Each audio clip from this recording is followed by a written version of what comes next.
tahu aku mengidap kanker, ibu mertuaku memaksaku menceraikan putranya. Enyahlah kau, jangan mati di rumahku. Aku tersenyum sinis sambil menandatangani surat cerai, lalu diam-diam melakukan satu hal yang membuat seluruh keluarganya bangkrut dan hancur berantakan.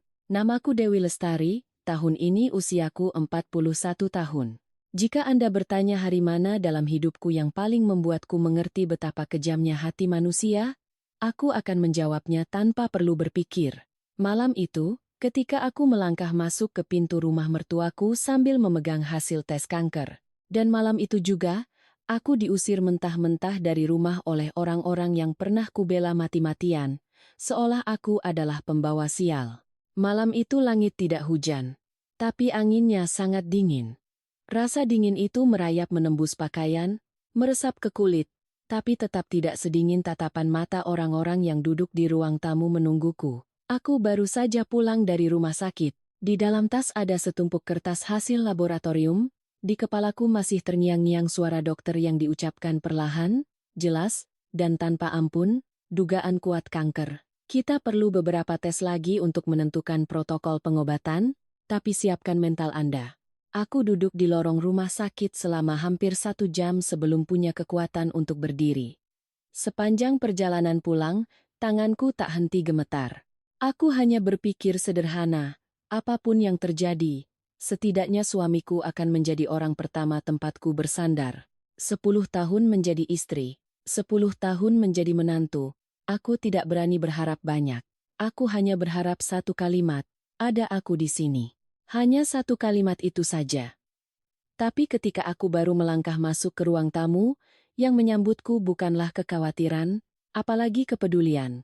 Ibu mertuaku, Ibu Suryani, duduk di tengah sofa dengan wajah sedingin es. Di sampingnya, suamiku, Aditya, menunduk dalam-dalam. Sementara adik iparku, Rini, bersandar di dinding, melipat tangan sambil menatapku dengan sorot mata antara penasaran dan merendahkan. Suasana di ruangan itu begitu berat hingga menyesakkan napas. Di atas meja, teko air panas masih mengepulkan uap, tapi tak ada yang menawariku duduk, tak ada yang bertanya aku dari mana saja baru pulang selarut ini. Aku melangkah masuk, kakiku terasa seberat batu. Belum sempat aku membuka mulut, Ibu Suryani sudah mengulurkan tangannya. Suaranya tajam. Apa isi tas itu? Aku terdiam beberapa detik, lalu mengeluarkan setumpuk kertas dan meletakkannya di meja. Aku bahkan belum tahu harus mulai dari mana, bagaimana mengatakannya agar tidak terlalu menyakitkan, tapi wanita itu sudah menyambarnya. Dia membolak-balik beberapa lembar. Matanya bergerak cepat seolah sedang memeriksa struk belanja. Bukan hasil pemeriksaan medis seorang manusia. Belum selesai membaca. Dia membanting tumpukan kertas itu ke meja. Brak. Lalu dia mengangkat wajahnya menatapku, sudut bibirnya terangkat membentuk senyum yang dinginnya membuatku merinding. Keluarga ini tidak punya uang untuk memelihara orang yang mau mati. Ceraikan dia, aku pikir aku salah dengar. Saat itu, telingaku terasa berdengung karena stres seharian. Aku berdiri mematung di tengah ruang tamu, menatap lekat ibu mertuaku, tidak percaya seorang wanita yang rajin pergi ke pengajian dan selalu berbicara soal kebaikan bisa mengucapkan kalimat seperti itu kepada menantunya sendiri. Aku menoleh ke arah Aditya. Aku tidak lagi melihat ibu mertuaku. Aku menatap pria yang telah tidur bersamaku selama 10 tahun. Pria yang pernah kujuali semua perhiasan pernikahanku untuk menyelamatkannya saat usahanya rugi besar. Pria yang kupikir setidaknya masih punya sedikit rasa kemanusiaan sebagai suami. Tapi Aditya tidak menatapku. Dia menunduk, kedua tangannya saling bertaut, keningnya berkerut seolah dialah yang paling menderita. Ibu Suryani tidak memberiku waktu untuk bernapas. Dia meraih selembar kertas yang sudah disiapkan dari bawah bantal sofa dan melemparkannya ke tengah meja. Tanda tangani. Itu surat cerai. Enyahlah dari rumah ini sebelum kau mati di sini. Aku tidak mau rumah ini kena sial darimu. Aku menatap surat cerai yang tergeletak di atas meja, seluruh tubuhku mati rasa. Ternyata mereka sudah menyiapkannya.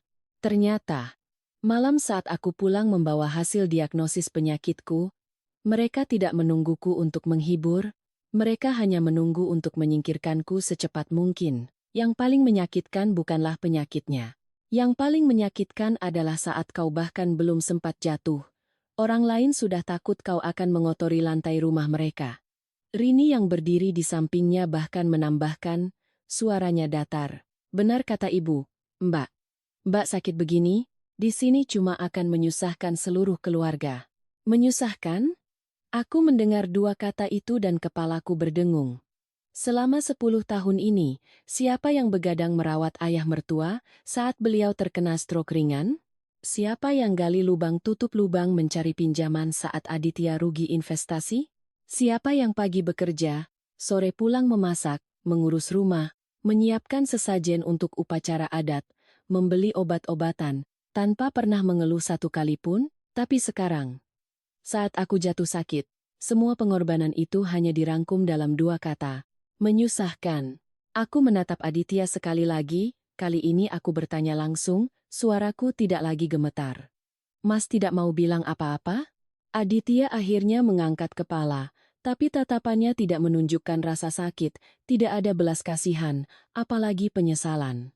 Dia menghindari mataku sejenak, lalu berkata sangat pelan, sangat lirih, tapi setiap katanya menusuk hatiku lebih tajam dari pisau. Tanda tangani saja, Dek, kata ibu ada benarnya juga. Detik itu juga, aku merasa ada sesuatu yang pecah berkeping-keping di dalam diriku.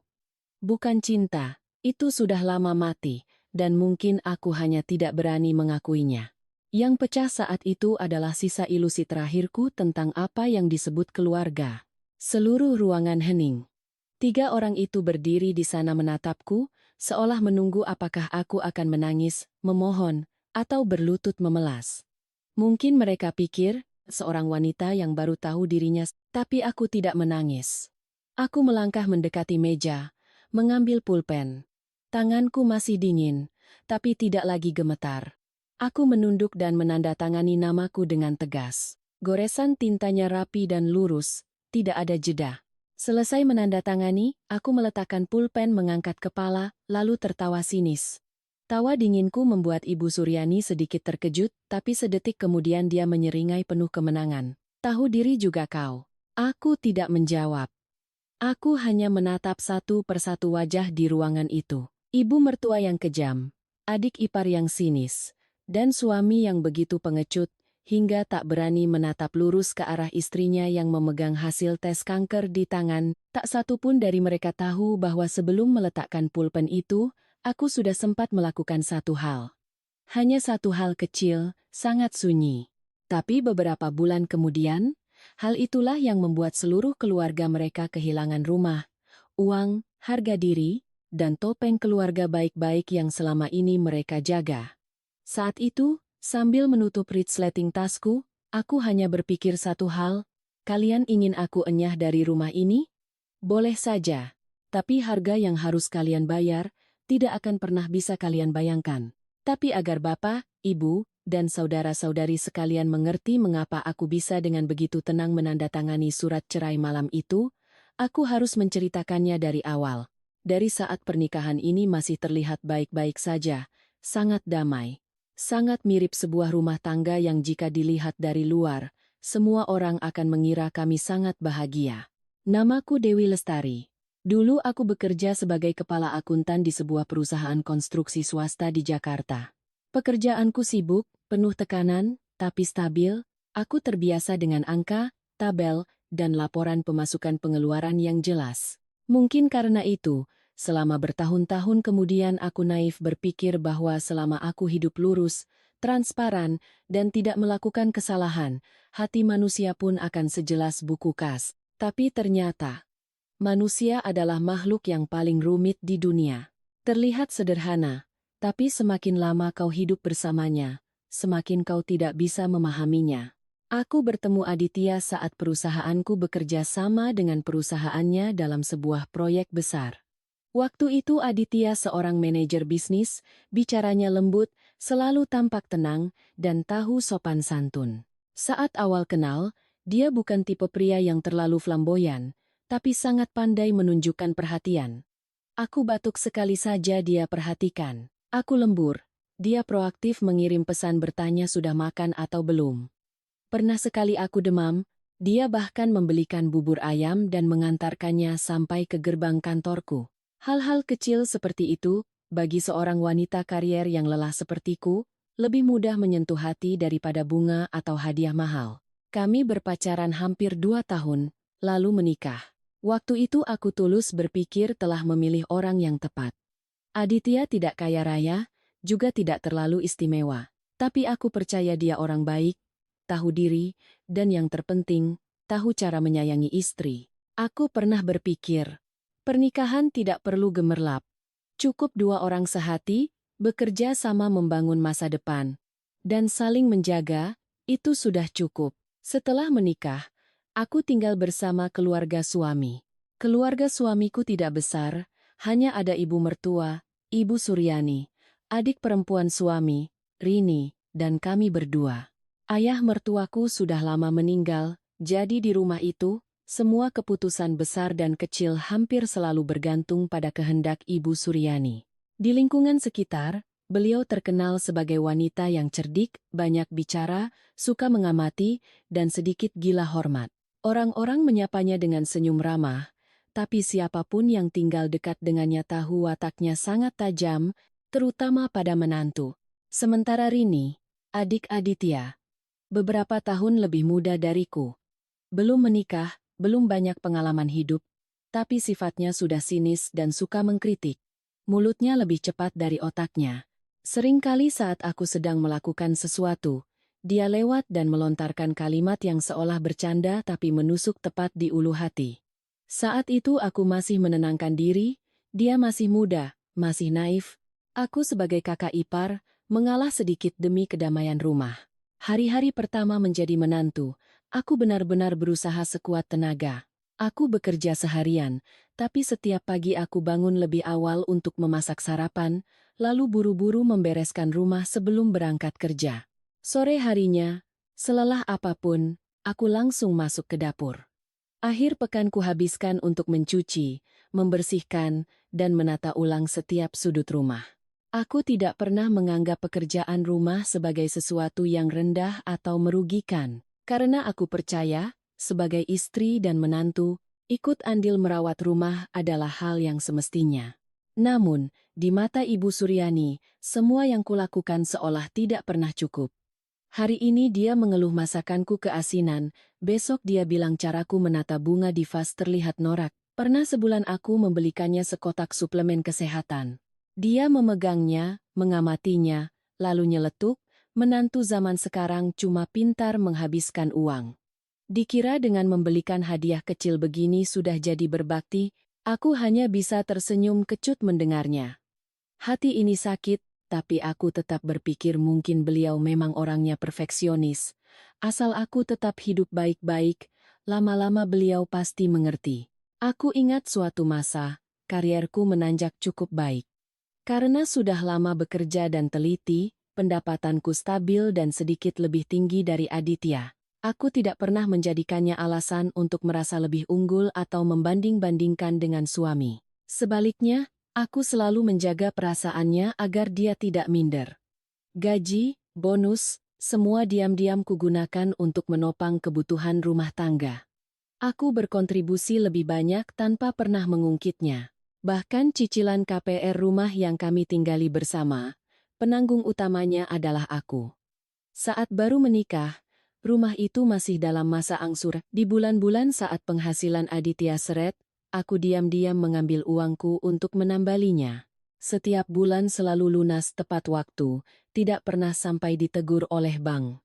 Aku tidak pernah membicarakan hal itu dengan Ibu Suryani, apalagi di depan Rini. Aku takut jika ku ceritakan, beliau akan menuduhku pamer dan merasa besar kepala karena punya sedikit uang lebih. Banyak malam saat berbaring, aku berkata pada diri sendiri, mungkin beginilah hidup. Aku tidak butuh ucapan terima kasih, tidak butuh pujian, cukup seluruh keluarga sedikit mengerti saja, itu sudah cukup. Aku pernah naif percaya bahwa di dunia ini, ketulusan akan dibalas dengan ketulusan. Jika kita hidup dengan baik, cepat atau lambat orang lain akan melihatnya. Aku tidak menyangka. Ada orang-orang yang semakin kita mengalah padanya, mereka semakin menganggap kebaikan kita sebagai hal yang wajar. Dan ada rumah tangga yang semakin keras kita coba bangun, saat runtuh nanti, yang pertama kali menimpuk kita sampai mati justru kepercayaan yang pernah kita tanam di sana. Tahun-tahun pertama setelah menikah, meski ibu mertua galak dan adik ipar nyinyir, aku masih bisa menghibur diri bahwa selama suami istri sehati, semua akan baik-baik saja. Tapi dalam kehidupan pernikahan, yang paling menakutkan bukanlah pertengkaran besar, melainkan perasaan bahwa orang yang tidur di sampingmu mulai berubah sedikit demi sedikit, setiap hari, hingga saat kau menoleh ke belakang, kau baru sadar dia bukan lagi suamimu. Kadang alasannya bertemu klien, kadang ada rekan bisnis dari luar kota yang harus diajak makan malam. Aku seorang akuntan, terbiasa melihat pola, terbiasa memperhatikan hal-hal yang berulang. Awalnya seminggu sekali 2 kali, lama-lama hampir setiap malam ada saja alasannya. Kadang aku sudah selesai memasak dari jam 6:30 malam, menunggu sampai jam 8, dia belum juga pulang. Aku kirim pesan bertanya, jawabannya singkat, "Mas sibuk, kamu dan ibu makan duluan saja." Aku masih mencoba berpikir positif. Laki-laki bekerja di luar, tekanannya lebih besar. Itu wajar. Tapi yang membuatku mulai curiga bukan hanya soal pulang malam, tapi sejak suatu waktu, ponsel Aditya seolah menempel di tangannya. Dulu dia bisa meletakkan ponsel di meja dan lupa membawanya saat mandi. Tapi sejak saat itu, dari bangun tidur sampai mau tidur lagi, ponselnya tidak pernah lepas. Mandi pun dibawa ke kamar mandi, tidur pun diletakkan terbalik di bawah bantal. Pernah sekali aku tidak sengaja memegangnya untuk membantu membersihkan layar, dia langsung merebutnya kembali. Mulutnya tersenyum, tapi matanya tidak. "Jangan sentuh ponsel kerja Mas, nanti salah hapus pesan penting." Bahkan kata sandi ponselnya pun dia ganti. Dulu aku tahu, bukan untuk memata-matai, hanya saja sebagai suami istri kadang butuh saling bantu membuka jika ada keperluan. Tapi sejak hari itu, dia menggantinya dengan kata sandi baru tanpa memberitahuku. Aku melihatnya dan ada sesuatu yang mengganjal di hatiku, seperti kerikil kecil yang tersangkut di dada, tidak bisa ditelan, juga tidak bisa dikeluarkan. Lalu suatu kali, hal yang paling kutakutkan pun muncul, meski hanya sekilas seperti kedipan mata. Hari itu Aditya sedang berganti pakaian untuk pergi keluar. Ponselnya tergeletak di meja makan. Layarnya tiba-tiba menyala karena ada pesan masuk. Aku tidak sengaja melihat, tapi tulisan yang muncul terlalu jelas, hanya dengan melirik pun terlihat. Pengirimnya disimpan dengan nama Vina, isinya hanya 3 kata singkat, "Aku kangen kamu." Aku tertegun. Sendok sayur yang kupegang tiba-tiba terasa berat, hatiku nyeri sekali, sangat nyata, sangat sakit. Bukan sakit karena terkejut, tapi sakit karena semua yang selama ini coba kupungkiri, tiba-tiba tersusun menjadi sebuah gambaran yang begitu jelas, tak terbantahkan lagi. Tepat saat itu, Aditya keluar dari kamar. Melihatku berdiri di dekat meja, dia langsung melesat mengambil ponselnya, begitu cepat hingga seperti menyambar. Aku menatap lurus ke wajahnya dan bertanya sangat pelan, "Vina itu siapa?" Hanya satu pertanyaan, tapi reaksi Aditya seperti aku baru saja menghinanya. Wajahnya langsung berubah masam, suaranya membentak, "Cuma rekan kerja. Kamu jangan mengada-ada." "Mengada-ada?" Aku mendengarnya dan merasa sedih sekaligus dingin. Jika benar hanya rekan kerja, kenapa dia harus sepanik itu? Kenapa harus mengganti kata sandi? Kenapa harus merebut ponsel dari tanganku seolah menyembunyikan barang bukti? Tapi aku tidak berdebat lebih jauh. Aku hanya diam-diam berbalik, karena aku tahu bertanya saat itu pun sia-sia. Orang yang sudah berniat menyembunyikan sesuatu akan selalu menemukan cara untuk berbohong. Sejak hari itu, Aditya semakin menjaga jarak dariku. Dia tidak lagi makan malam bersamaku seperti dulu. Kalaupun duduk di meja makan, dia hanya menunduk makan secepatnya lalu pergi. Aku bertanya satu kalimat, dia menjawab setengah. Aku cerita soal pekerjaan, soal pasar, soal tagihan listrik dan air, dia hanya bergumam, seolah mendengarkan sekadarnya. Ada malam-malam di mana kami duduk berhadapan, Tapi aku merasa jarak di antara kami lebih jauh daripada dengan orang asing di jalan. Rumahnya masih sama, meja makannya masih sama, tapi kehangatan keluarga sudah entah sejak kapan mendingin. Ibu mertuaku pun mulai menunjukkan gelagat aneh. Beliau tidak lagi memakiku terang-terangan seperti dulu, tapi beralih ke cara melirik, tersenyum sinis, dan menyindir. Suatu hari beliau menatapku dari atas sampai bawah, lalu melontarkan kalimat yang seolah tak bertujuan. Perempuan kalau tidak bisa jaga suami, ya jangan salahkan siapa-siapa. Aku mendengarnya dan punggungku terasa dingin, tapi aku tetap berusaha sabar. Aku belum punya bukti yang jelas. Aku tidak mau hanya karena beberapa kecurigaan, aku membuat keluargaku sendiri berantakan. Hingga suatu siang, aku pulang kerja lebih awal dari biasanya, karena di kantor ada pemadaman listrik untuk perawatan jaringan. Begitu masuk ke dapur, aku mendengar suara ibu mertuaku dan Rini sedang mengobrol di dalam. Mungkin mereka tidak tahu aku sudah pulang, jadi bicaranya sangat lepas. Suara Ibu Suryani terdengar penuh kemenangan. Anakku sudah dapat yang lain. Perempuan ini cepat atau lambat pasti akan ditendang. Aku berdiri mematung di pintu dapur, tangan yang memegang kunci gemetar hebat. Seluruh tubuhku terasa panas, lalu dingin. Ternyata bukan hanya aku yang curiga. Ternyata ibu mertuaku tahu, dan dia tahu, bukan untuk menghentikan putranya, bukan untuk mengasihani menantunya, melainkan untuk duduk manis menunggu hari di mana aku diusir dari rumah seolah menonton drama. Aku tidak masuk.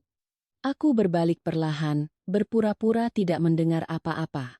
Tapi sejak saat itu, hatiku terasa begitu berat. Aku tahu ada sesuatu yang sedang membusuk di bawah kakiku, hanya saja belum benar-benar runtuh.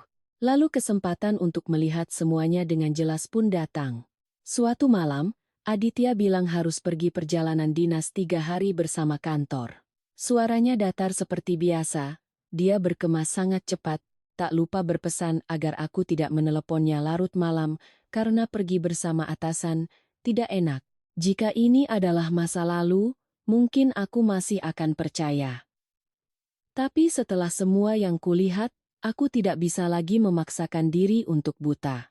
Pagi harinya, dengan alasan membantu suami karena dia lupa suatu informasi, aku menelepon hotel yang biasa dipesan oleh kantornya saat ada perjalanan dinas. Aku menyebutkan nama Aditya, tanggal check-in, dan hati-hati menambahkan bahwa biasanya dari perusahaannya memesan secara rombongan. Orang di seberang telepon memeriksa sejenak, lalu menjawab dengan sangat sopan. Mohon maaf Bu, tidak ada tamu atas nama tersebut dalam daftar kami. Aku duduk diam, tangan menggenggam ponsel begitu erat hingga kesemutan. Aku bertanya sekali lagi, jawabannya tetap sama. Tidak ada nama Aditya, tidak ada perjalanan dinas. Sampai di situ, aku tidak bisa lagi membohongi diriku sendiri. Suamiku punya wanita lain. Satu-satunya yang belum ku ketahui adalah sejak kapan dia mengkhianatiku dan sejauh mana semuanya telah terjadi. Sejujurnya, sejak menelepon hotel itu dan tidak menemukan nama Aditya dalam daftar tamu, hatiku sudah punya jawaban. Tapi manusia memang aneh. Meski tahu akan sakit, kita tetap mencoba menundanya sedikit, seolah menunda percaya sehari akan mengurangi rasa sakitnya sehari. Aku tidak langsung mengamuk, aku tetap pergi bekerja, tetap memasak, tetap membereskan rumah seperti biasa. Tapi sejak saat itu, di dalam diriku selalu ada bara api yang menyala diam-diam, tidak bisa meledak, tapi juga tidak bisa padam. Lalu hari di mana aku melihat semuanya dengan mata kepalaku sendiri pun tiba. Hari itu perusahaanku selesai bekerja lebih awal karena klien mengubah jadwal. Langit belum benar-benar gelap, jalanan masih dihiasi sisa-sisa sinar senja, kendaraan masih ramai. Aku mengemudi pelan melewati area pusat kota, lalu tanpa sengaja melihat mobil Aditya terparkir tepat di depan sebuah kafe dengan kaca besar. Aku langsung mengenalinya, plat nomor itu, warna mobil itu, gantungan kecil berbentuk tasbih di spion yang dulu aku sendiri yang membelikannya. Tidak mungkin salah. Saat itu aku masih mencoba berkata pada diri sendiri, mungkin dia sedang bertemu klien. Tapi entah kenapa jantungku berdebar sangat kencang, begitu kencang hingga tangan yang memegang setir pun gemetar. Aku menepikan mobil di seberang jalan, duduk diam beberapa detik sebelum berani mengangkat kepala dan melihat ke dalam kafe melalui kaca transparan. Dan aku melihat Aditya, dia tidak duduk sendirian. Di hadapannya ada seorang gadis muda, rambutnya bergelombang ringan, mengenakan gaun berwarna cerah, bibir merah, wajahnya masih sangat muda. Belakangan aku baru tahu namanya Vina. Saat itu, dari balik kaca, aku hanya melihat Aditya sedang menunduk dan tersenyum padanya. Senyum yang sudah sangat lama tidak kulihat di wajah suamiku.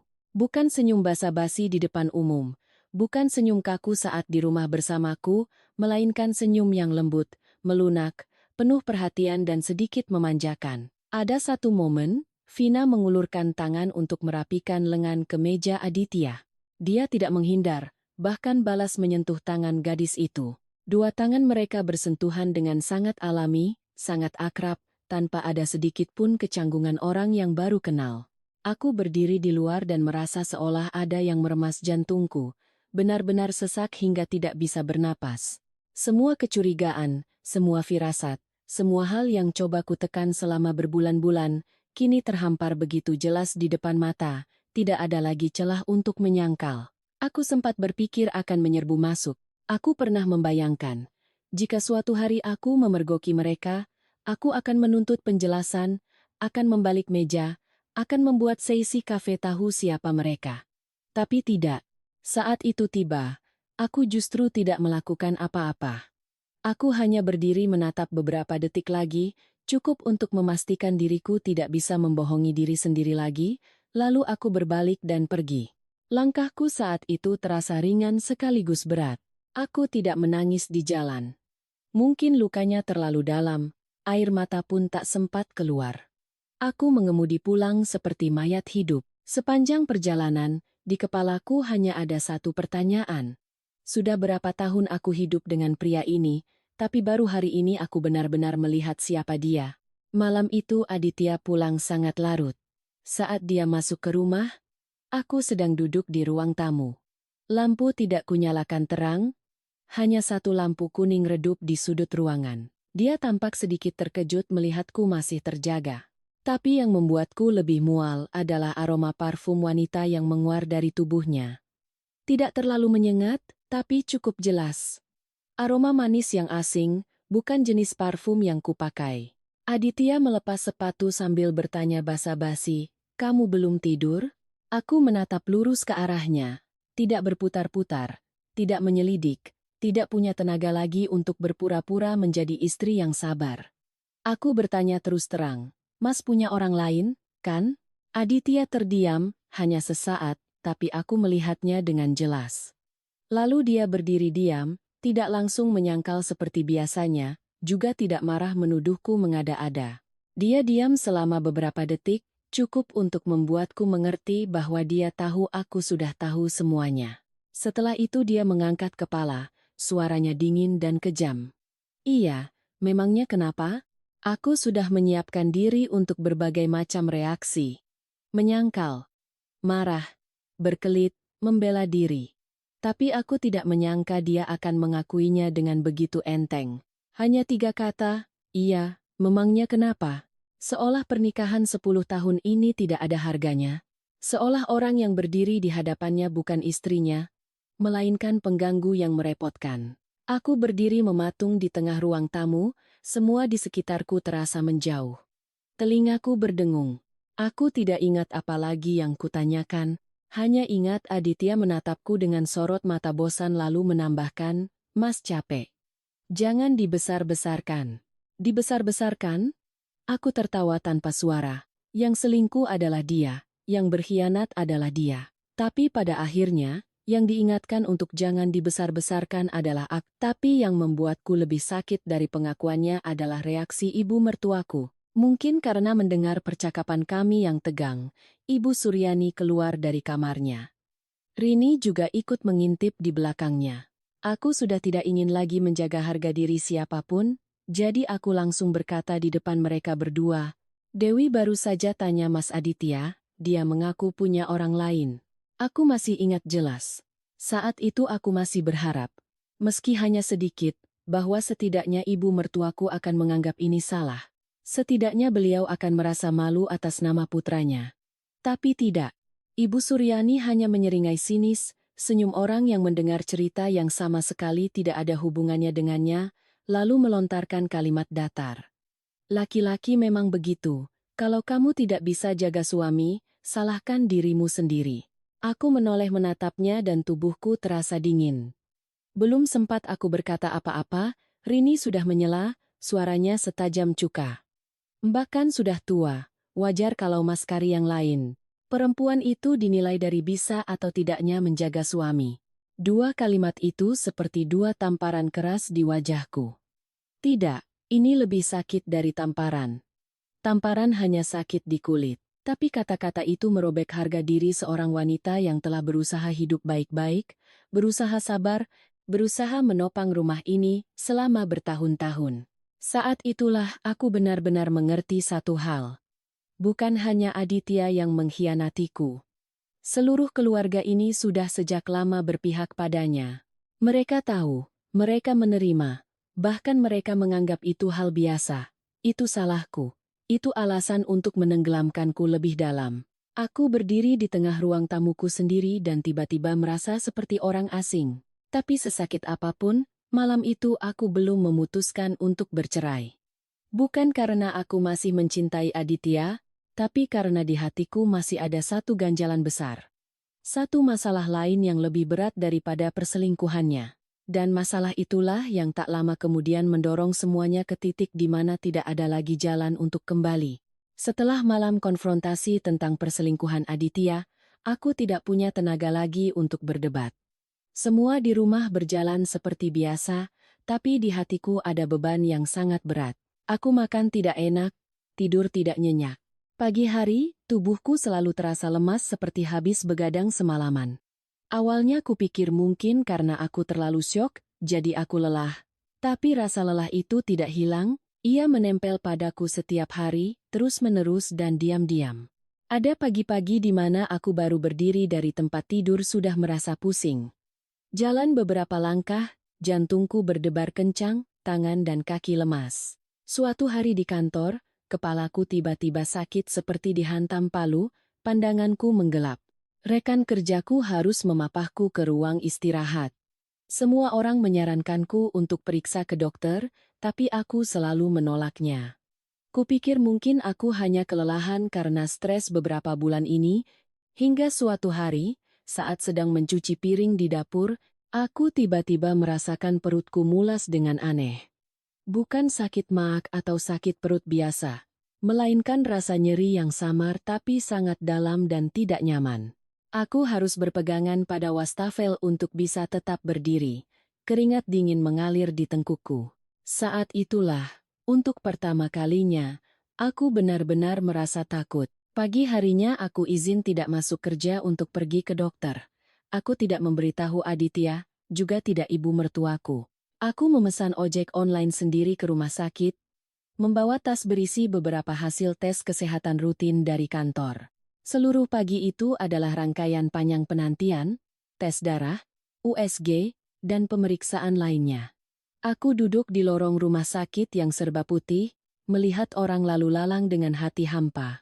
Mungkin ketika seseorang belum tahu apa yang menantinya, rasa takutnya masih samar. Tapi semakin lama menunggu, kesamaran itu justru semakin menakutkan. Sore harinya, dokter memanggilku ke ruangannya. Beliau seorang pria paruh baya, bicaranya pelan dan tatapannya sangat hati-hati. Hanya dengan melihat caranya meletakkan tumpukan berkas di meja, hatiku sudah terasa dingin. Beliau memintaku duduk, lalu setelah hening beberapa saat, beliau berkata sangat pelan, "Saya harap Anda siap secara mental. Hasil sementara menunjukkan Anda mengidap kanker stadium awal.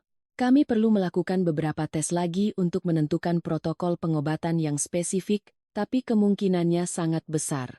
Aku tidak ingat berapa lama aku duduk di sana. Aku hanya ingat saat itu semua di sekitarku terasa menjauh. Suara kipas angin, suara kertas, suara langkah kaki di lorong, semuanya seolah tenggelam dalam lapisan air yang tebal. Aku melihat mulut dokter bergerak, tapi tidak bisa mendengar satu kata pun lagi. Kanker. Dua kata itu berputar-putar di kepalaku seperti palu yang terus menghantam pelipisku. Aku tidak pernah membayangkan akan mendengar kalimat itu. Aku masih bekerja, masih memasak, masih membereskan rumah, masih menahan semua perlakuan di rumah mertuaku. Aku pernah berpikir hidup mungkin tidak adil padaku dalam urusan suami yang selingkuh, mertua yang kejam, atau masalah keuangan. Tapi aku tidak pernah berpikir tubuhku sendiri akan mengkhianatiku di saat seperti ini. Saat keluar dari ruang dokter, kakiku lemas. Aku harus duduk di bangku taman rumah sakit untuk waktu yang sangat lama. Orang-orang berlalu lalang, ambulans meraung di kejauhan, sinar matahari sore menembus sela-sela dedaunan. Semuanya masih berjalan normal, hanya hidupku yang baru saja jatuh ke dalam lubang tanpa dasar. Aku duduk di sana, kedua tangan memeluk erat tas berisi berkas medis, pikiranku kosong.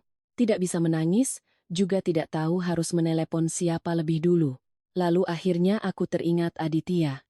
Bagaimanapun juga, dia masih suamiku. 10 tahun menikah, meski dia berkhianat, meski dia jahat, di lubuk hatiku yang terdalam, aku masih menyimpan sedikit harapan bahwa saat mendengar berita ini, mungkin hatinya akan luluh. Mungkin sisi kemanusiaannya masih tersisa sedikit. Aku tidak berharap dia akan memelukku dan menangis. Aku hanya berharap, saat aku menunjukkan hasil tes itu, dia akan bertanya satu kalimat, "Dokter bilang apa?" Hanya satu kalimat itu saja. Aku sampai di rumah saat hari sudah mulai gelap. Aditya sedang duduk di ruang tamu, matanya terpaku pada ponsel. Melihatku pulang, dia hanya mengangkat kepala sekilas, lalu menunduk lagi. Sikap acuh tak acuhnya membuat hatiku nyeri, tapi aku tetap berusaha tenang. Aku meletakkan tas, mengeluarkan setumpuk hasil tes, dan meletakkannya di meja. Aku berkata dengan suara serak, "Hari ini aku ke dokter." Aditya tidak langsung menjawab. Dia melirik tumpukan kertas itu, lalu menatap wajahku dengan sorot mata sedikit kesal, seolah aku mengganggunya di saat yang tidak tepat. Aku menelan ludah, mencoba melanjutkan. Dokter bilang, "Aku kena kanker stadium awal." Kalimat itu keluar dari mulutku, tapi rasanya seperti orang lain yang mengatakannya. Aku menatap Aditya, menunggu reaksinya, menunggu kening yang berkerut, sebuah pertanyaan, sedikit kebingungan pun tak apa. Tapi tidak. Aditya hanya duduk diam, wajahnya muram. Tidak ada belas kasihan, tidak ada kepanikan. Hanya ekspresi kesal yang sangat jelas, seolah dia baru saja mendengar satu lagi masalah merepotkan menimpanya. Dia mengambil beberapa lembar kertas, melihatnya sekilas, lalu meletakkannya kembali di meja.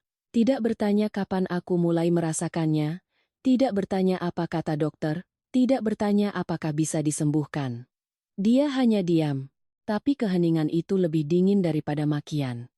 Rasanya seperti sebuah pintu dibanting tepat di depan wajahku, tidak ada celah lagi.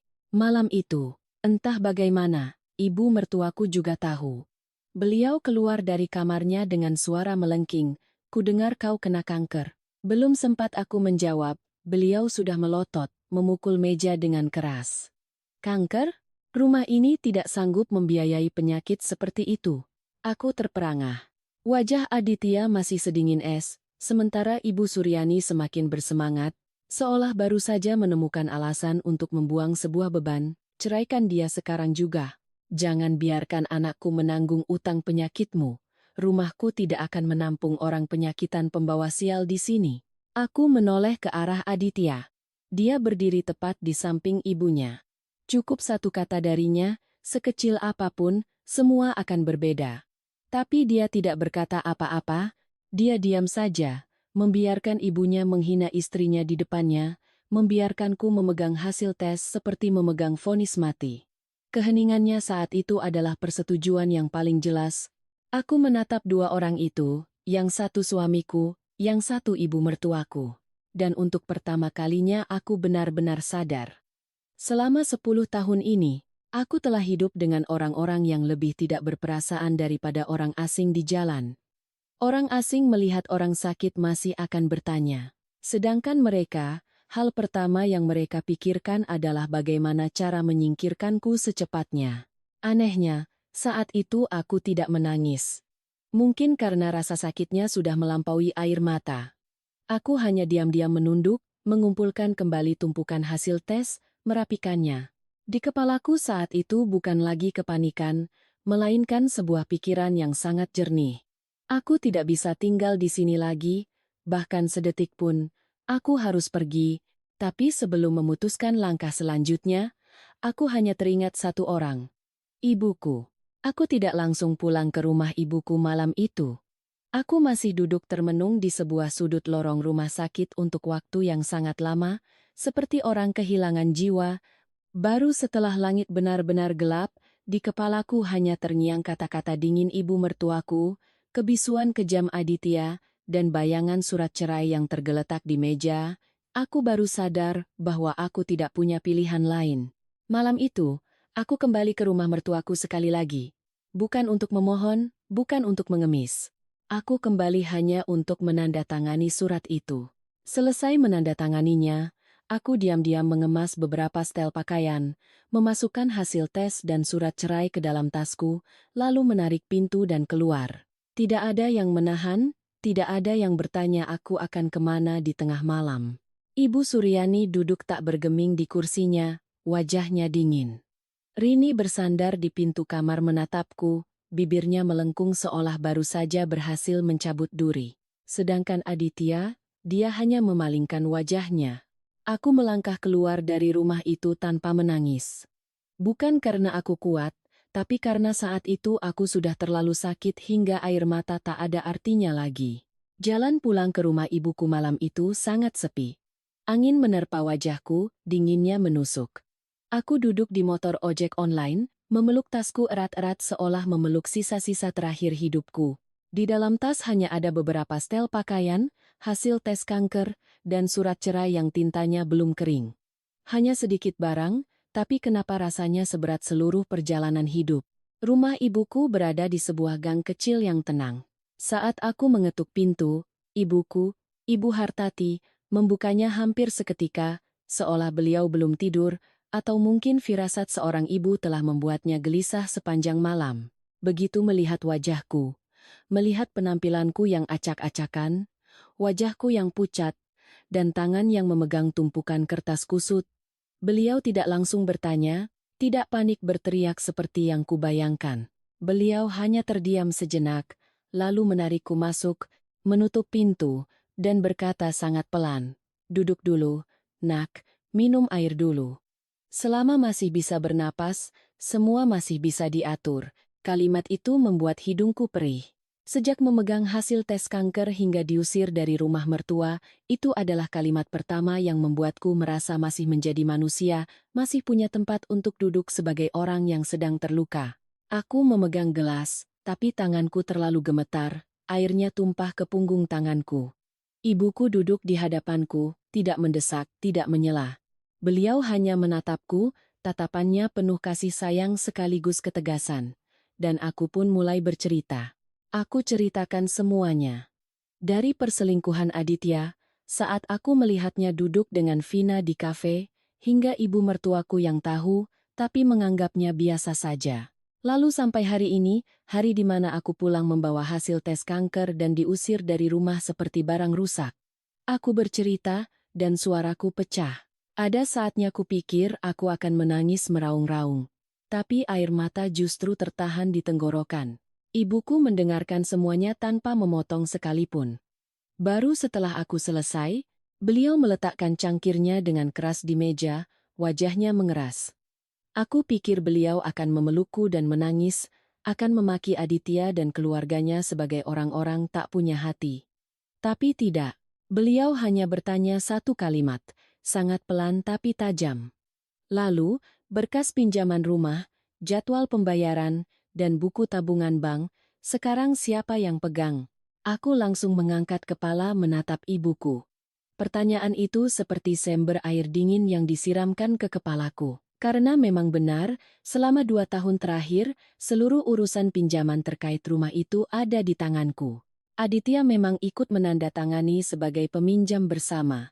Tapi sejak masalah itu terjadi, yang menghitung, yang memutar uang, yang memantau bunga setiap bulan, yang berurusan dengan bank, yang meminta perpanjangan waktu, yang mengumpulkan dana dari berbagai sumber untuk menambal sulam, semuanya adalah aku. 2 tahun lalu, Aditya termakan bujukan teman-temannya dan terjun ke dunia saham. Awalnya untung sedikit, dia pikir dia punya bakat menjadi kaya. Dia mulai berutang lebih banyak, menanamkan lebih banyak modal. Lalu saat pasar berbalik arah, dia rugi besar. Dari uang tabungan, uang pinjaman, hingga pinjaman online, semua terkubur di sana. Aku masih ingat jelas malam saat dia duduk lunglai di lantai, wajahnya pucat pasi, berkata jika tidak ada uang untuk menutupi kerugiannya segera, habislah dia. Ibu Suryani malam itu menangis, memukul-mukul dada, lalu berbalik menekanku, "Selamatkan suamimu, nak, kalau bukan sekarang, kapan lagi suami istri saling menopang?" Maka dengan berat hati aku setuju untuk menggadaikan sertifikat rumah demi menutupi kerugian itu. Aku menggunakan tabunganku, bonusku, bahkan perhiasan pernikahanku pun diam-diam kujual. Aku begadang berhari-hari untuk menghitung jadwal pembayaran, untuk bernegosiasi, untuk menjaga agar rumah itu tidak disita. Di mulut, keluarga mertuaku mengucapkan terima kasih sekadarnya, tapi di dalam hati mereka menganggap itu adalah kewajibanku. Mendengar ceritaku sampai di situ, ibuku berkata dengan suara tertahan, setiap katanya seperti digertakkan. Sudah jelas sekarang. Mereka mengusirmu bukan karena sudah tidak cinta, mereka pikir, dengan menyingkirkanmu, mereka tetap bisa mempertahankan otak yang bisa menghitung utang dan tangan yang bisa memutar uang. Aku duduk terdiam, pahit. Semakin kupikirkan, semakin aku merasa ibuku benar. Di mata mereka, mungkin aku hanyalah sesuatu yang menyebalkan sekaligus berguna. Saat sehat, aku disuruh menanggung beban. Saat sakit, mereka ingin membuangku seperti sampah. Tapi lebih jauh lagi, mereka masih berpikir aku akan karena malu, karena lemah, karena masih ada sedikit sisa perasaan, diam-diam akan tetap membantu mereka seperti sebelumnya. Ibuku menatapku lama, lalu berkata dengan suara yang lebih dalam, "Jangan mengamuk. Jangan buka semua kartumu sekarang. Justru di saat seperti ini, biarkan mereka berpikir kau sudah lemah, sudah pasrah, sudah tidak punya jalan lain. Kalau mereka lengah, mereka sendiri yang akan menyeret seluruh keluarganya ke dalam lubang." Aku diam mendengarkan setiap katanya. Beliau melanjutkan, singkat dan tegas. "Hal pertama yang harus kau lakukan, salin semua berkas. Berkas pinjaman, jadwal pembayaran, pesan-pesan saat dia memohon uang padamu, saat-saat ibu mertuamu memaksamu membayar bunga. Simpan baik-baik. Jangan berdebat, jangan menangis. Cukup tarik tanganmu di saat yang tepat. Orang seperti mereka, tanpa ada kau yang menopang, sudah cukup untuk menghancurkan keluarganya sendiri." Malam itu, untuk pertama kalinya sejak melangkah keluar dari rumah mertua, aku tidak lagi merasa hanya sebagai seorang wanita yang dikhianati, dibuang, dan terpojok oleh penyakit. Aku mulai melihat dengan jelas satu hal. Permainan ini belum berakhir. Ia baru saja mulai berbalik arah. Pagi harinya, aku bangun sangat pagi di rumah ibuku. Sebenarnya, lebih tepatnya aku tidak tidur sama sekali semalaman. Aku berbaring di tempat tidur lamaku sejak gadis, mata terbuka menatap langit-langit, mendengarkan detak jam dan suara ibuku yang bergerak pelan di kamar sebelah. Tubuhku sangat lelah, kepala terasa berat, tapi pikiranku anehnya sangat jernih. Mungkin ketika seseorang sudah didorong ke titik terendah, mereka tidak punya hak lagi untuk menjadi lemah. Aku memegang ponselku lama, menatap nama Aditya di layar dengan perasaan dingin, lalu aku mengirim satu pesan, sangat singkat, "Aku sudah tanda tangan. Tenang saja, aku tidak akan mengganggu keluarga Mas lagi." Aku sengaja mengirimnya dengan nada yang sangat lelah, sangat pasrah. Aku ingin dia percaya bahwa aku sudah benar-benar hancur, sudah menerima takdir, dan tidak punya kekuatan lagi untuk berdebat atau menuntut apapun. Benar saja, kurang dari 1 menit, Aditya langsung membalas, "Istirahatlah. Kalau butuh uang untuk biaya rumah sakit, nanti Mas lihat." Aku membaca pesan itu dan tertawa, tapi tawa tanpa suara. Orang yang baru saja diam melihat ibunya mengusir istrinya yang sakit kanker, sekarang berlagak baik hati. Berperan sebagai suami yang masih punya sedikit perasaan. Perhatian semacam itu lebih membuatku mual daripada kata-kata kasarnya. Tapi aku tidak berkata apa-apa. Aku hanya membalas satu kata. Iya, satu kata saja. Cukup untuk membuatnya berpikir aku sudah melunak, cukup untuk membuat seluruh keluarganya percaya bahwa aku bukan lagi ancaman. Yang kubutuhkan saat itu bukanlah memenangkan perdebatan lewat beberapa pesan, melainkan kelengahan mereka. Sementara itu, aku mulai melakukan persis seperti yang disarankan ibuku. Melalui seorang kenalan yang bekerja di bank, aku tahu bahwa pinjaman dengan agunan rumah kami hanya tinggal beberapa minggu lagi menuju jatuh tempo restrukturisasi kredit. Jika tidak ada suntikan dana segar, status pinjaman akan turun kelas menjadi kredit bermasalah. Saat itu, semuanya tidak akan bisa lagi diselesaikan dengan meminta penundaan beberapa hari seperti sebelumnya. Sekali statusnya berubah, bank akan bertindak sangat cepat, sangat dingin, dan sangat sesuai prosedur. Aku tahu itu lebih baik dari siapapun. Karena selama 2 tahun ini, setiap kali mendekati jatuh tempo, yang bernegosiasi, yang menyajikan rencana pembayaran, yang mengumpulkan slip gaji dan rekening koran, yang memohon, dan yang duduk berjam-jam menjelaskan kepada pihak bank mengapa kami butuh waktu tambahan, adalah aku. Sedangkan Aditya, dia hanya pandai menandatangani dan berjanji, lalu membiarkanku pontang-panting sendirian. Kali ini, aku benar-benar menarik tanganku. Aku tidak lagi menelepon klien-klien lama yang dulu baik padaku dan mau memberikan uang muka untuk menutupi bunga. Aku berhenti menghubungi beberapa kenalan yang pernah membantuku meminjam uang jangka pendek. Aku juga tidak mengirimkan proposal rencana pembayaran apapun lagi. Dan yang terpenting, aku tidak memberitahu keluarga mertuaku sedikit pun bahwa tanggal jatuh tempo sudah semakin dekat. Semua yang kulakukan sangat sunyi. Aku tidak merusak, aku juga tidak menjebak. Aku hanya berhenti menjadi tiang penyangga bagi mereka. Di sisi lain, keluarga mertuaku justru mengira mereka baru saja melepaskan sebuah beban. Seorang kenalan di lingkungan lama meneleponku, suaranya terdengar jengkel. Katanya beberapa hari ini Ibu Suryani terus-menerus pamer ke tetangga bahwa dia sudah berhasil mengusir perempuan penyakitan dari rumahnya. Sekarang rumahku jadi ringan, katanya. Mendengar kata ringan, aku tidak lagi merasa sakit, justru merasa lucu. Dia tidak tahu. Beban yang sebenarnya bukanlah aku. Beban yang sebenarnya tergeletak di dalam brankas, di dalam kotak masuk email bank, di dalam setiap surat perjanjian yang pernah kutulis sampai jam 2 atau 3 pagi. Orang yang dia anggap sebagai pembawa sial di rumahnya, justru adalah orang terakhir yang menjaga agar rumah itu tidak runtuh. Sementara Aditya semakin menunjukkan kebodohannya. Entah karena mengira aku sudah pasrah atau karena terbuai dalam kebebasan barunya, dia secara terbuka mengajak Vina makan, berbelanja, lalu membiarkan gadis itu memotret punggungnya dan mengunggahnya ke media sosial. Ada satu unggahan dengan keterangan yang terdengar norak dan sok puitis, bersama orang yang tepat, hidup terasa damai. Aku melihatnya dan tidak lagi merasa cemburu. Aku hanya merasa Aditya begitu bodoh hingga menyedihkan. Seorang pria yang berdiri di tepi jurang, di bawah kakinya penuh utang, di atas kepalanya ada bank, di rumah ada ibu yang tidak tahu apa-apa, tapi masih sempat-sempatnya berperan sebagai kekasih romantis. Mungkin orang seperti dia, bahkan saat tanah di bawah kakinya benar-benar retak pun, masih akan berpikir dirinya berdiri tegak. Ibuku melihatku begitu tenang dan hanya mengangguk. Beliau berkata pelan, benar. Justru di saat seperti ini jangan cemburu. Perempuan cerdas itu membiarkan lawannya berpikir dia sudah kalah, lalu menontonnya tersandung sendiri. Aku mendengarkannya dan mengingatnya baik-baik. Beberapa hari kemudian, Aditya tiba-tiba meneleponku. Suaranya lebih lembut dari biasanya. Jenis kelembutan yang membuat orang tahu dia sedang ada maunya. Dek, beberapa berkas bank yang dulu kamu simpan, bisa tolong kirim ke Mas? Mas cari tidak ketemu. Aku memegang telepon. Mendengar suaranya.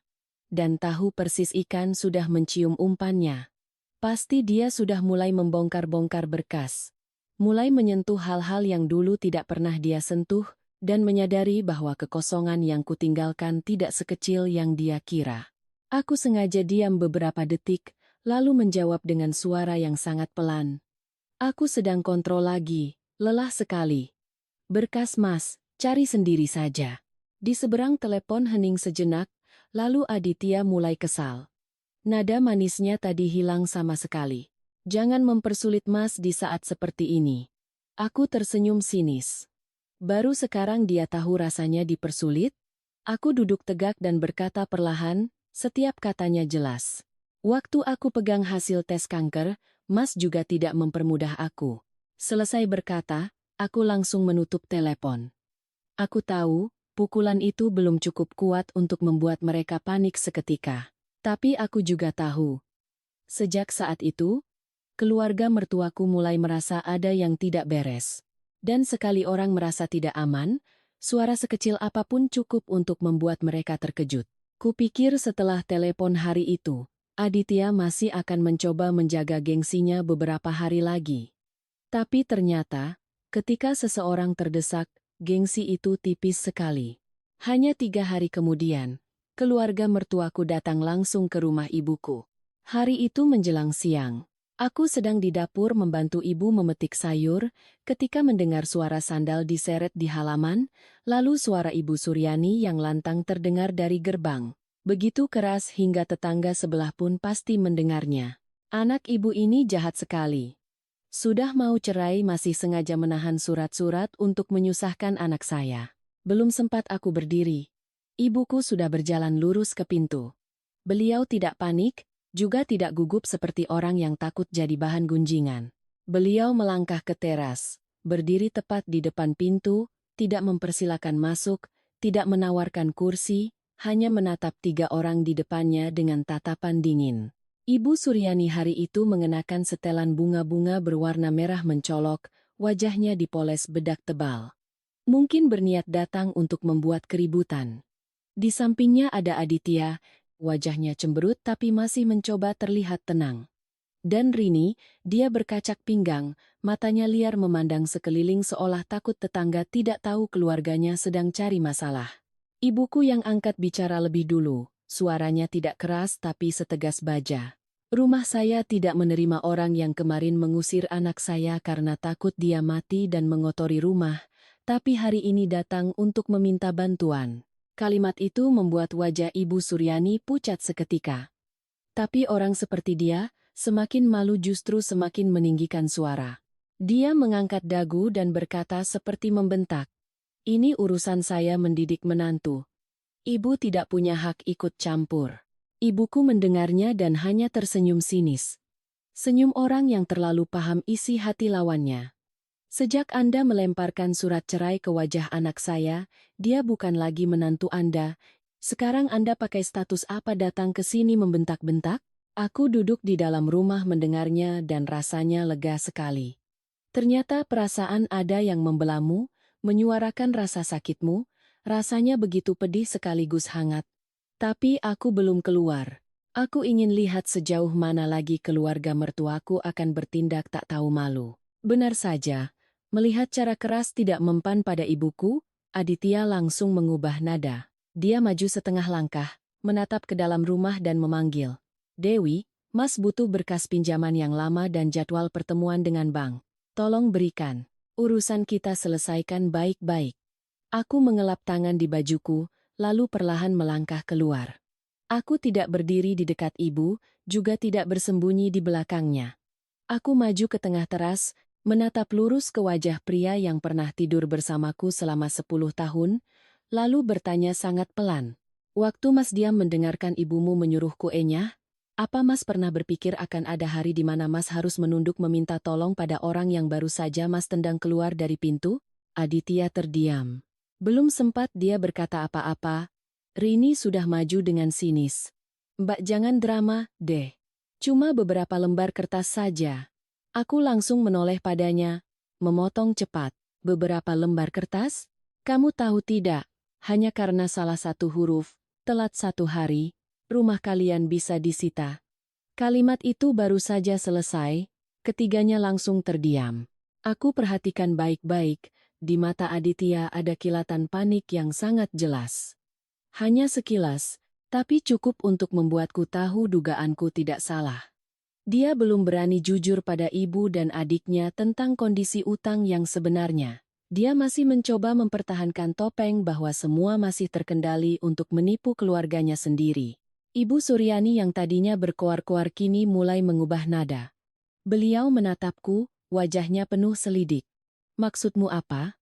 Aku menatap lurus ke arahnya. Setiap kataku ucapkan perlahan. "Maksud saya, rumah yang sedang kalian tinggali itu tidak seaman yang kalian kira." Aditya langsung membentak, jelas untuk membungkamku. "Diam kamu." Aku menoleh padanya, tersenyum sinis dan dingin. "Kenapa? Takut ibumu tahu kalau selama 2 tahun ini Mas menggadaikan rumah, lalu diam-diam pinjam lagi untuk main saham?" Kalimat itu seperti petir di siang bolong. Ibu Suryani langsung menoleh pada putranya, wajahnya pucat pasi. "Apa katanya?" "Aditya, kamu bilang apa?" Aditya tergagap. Bibirnya bergerak tapi tak ada suara yang keluar. Keringat di pelipisnya terlihat jelas. Sementara Rini hanya bisa membelalakan mata menatap kakaknya, lalu ibunya, seolah baru pertama kali tahu bahwa di bawah kakinya bukan lantai semen, melainkan mulut jurang. Tapi aku belum berhenti. Sudah sampai di titik ini, aku tidak ingin lagi menjaga harga diri siapapun. Aku menatap lurus ke arah mereka bertiga, lalu mengucapkannya dengan penekanan di setiap kata. 2 tahun ini, kalau bukan karena saya yang pontang-panting membayar bunga, memutar uang, dan memohon ke sana kemari untuk menunda utang, rumah itu sudah lama dipasangi plang dijual oleh bank. Mendengar itu, Ibu Suryani seperti orang gila. Beliau menoleh dan memukul-mukul bahu Aditya. "Kamu bilang, apa yang dia katakan itu benar? Apa yang kamu sembunyikan dariku? Kamu bisu, ya?" Rini ikut menarik-narik tangan kakaknya, panik. "Mas, ngomong dong. Kenapa rumah kita digadaikan? Kenapa aku tidak tahu apa-apa?" Aditya terdesak hingga hanya bisa membentak. "Pulang dulu. Nanti dibicarakan." Tapi sudah terlambat. Rahasia yang coba dia simpan rapat-rapat selama ini sudah meledak di halaman rumah ibuku. Aku melihat Ibu Suryani berubah dari angkuh menjadi panik. Di hatiku tidak ada rasa puas yang jahat, hanya satu kesadaran yang sangat jelas. Untuk pertama kalinya, beliau benar-benar takut, bukan takut aku melawan, tapi takut topeng keamanan keluarganya sedang retak berkeping-keping. Ibuku yang sejak tadi diam, kini menutup pembicaraan. "Rumah saya tidak menyimpan surat-surat kalian, tapi anak saya juga tidak punya kewajiban untuk masuk lagi ke dalam lubang yang kalian gali sendiri." Aku menatap 3 orang di hadapanku, lalu mengucapkan kalimat terakhir dengan sangat pelan dan jelas. "Mulai sekarang, jangan datang ke sini lagi untuk pamer kuasa, saya tidak memegang surat-surat kalian. Saya hanya tidak akan menyelamatkan kalian lagi." Seluruh halaman hening.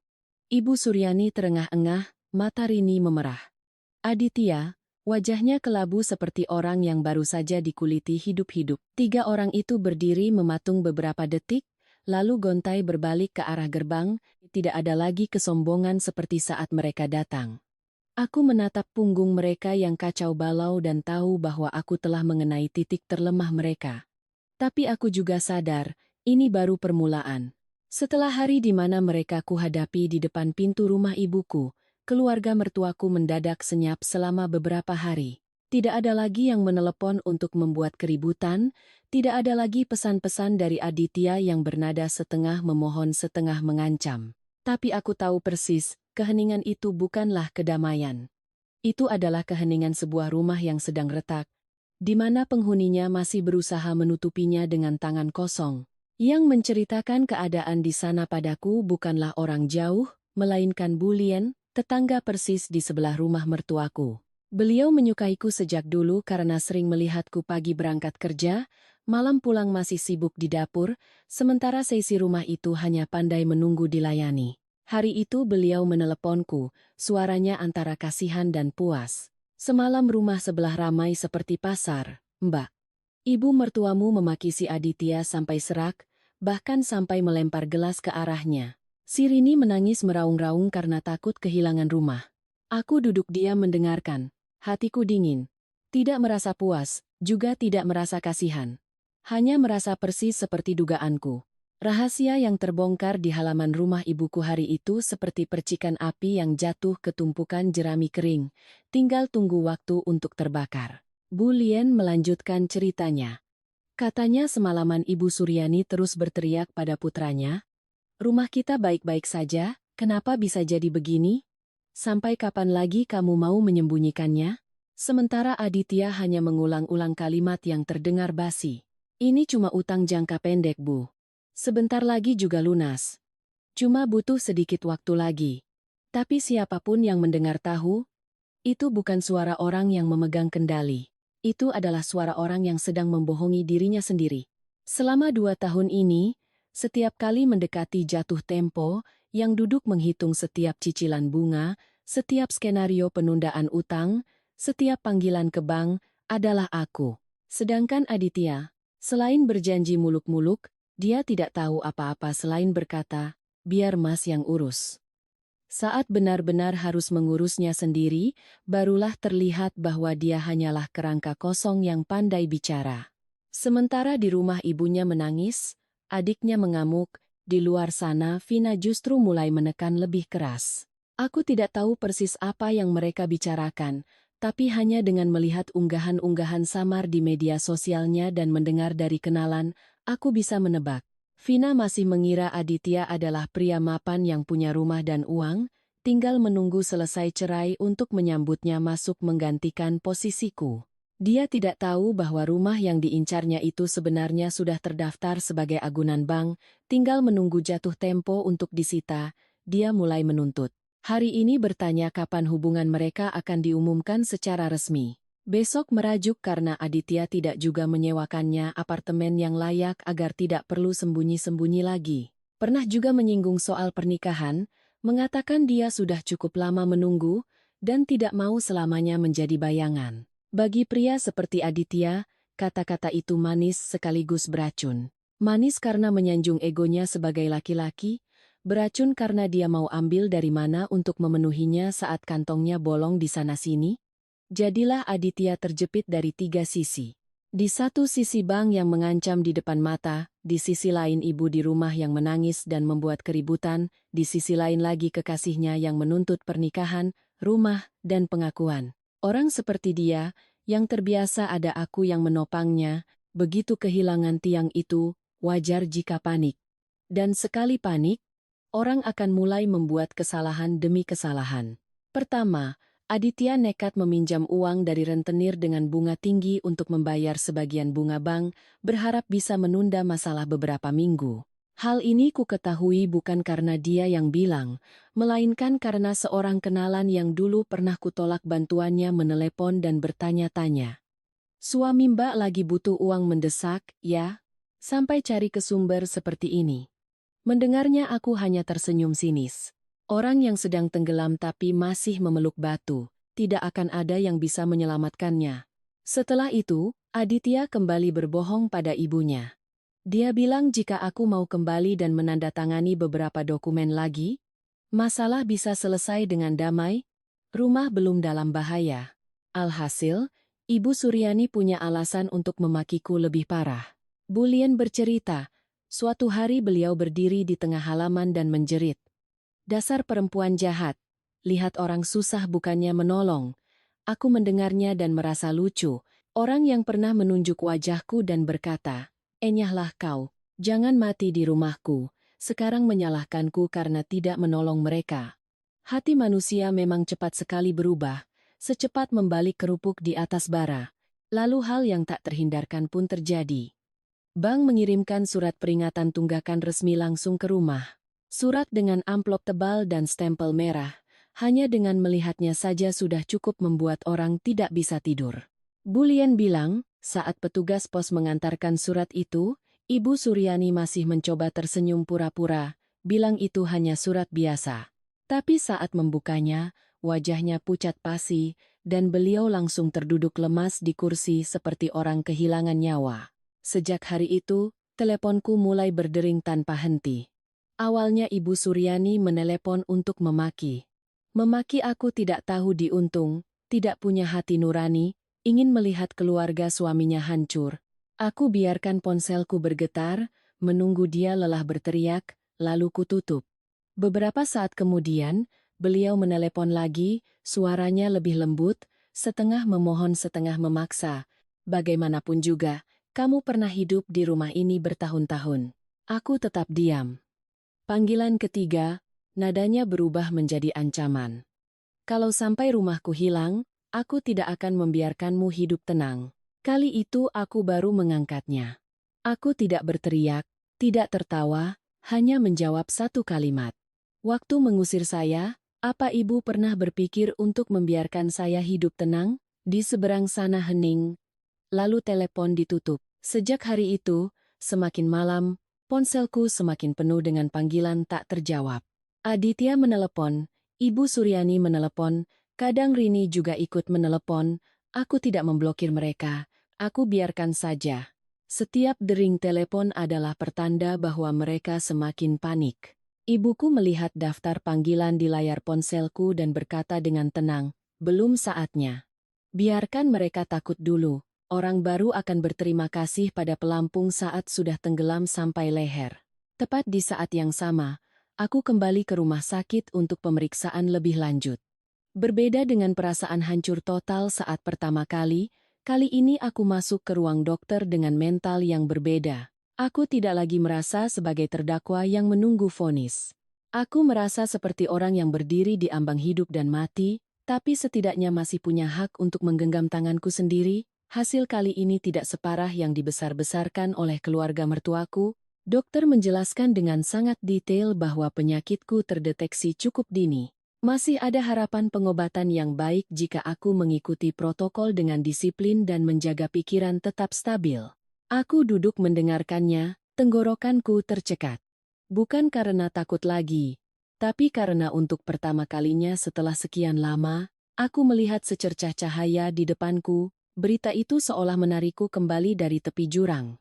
Aku sadar, aku tidak hanya harus melewati pengkhianatan, perceraian, dan perlakuan kejam keluarga mertua.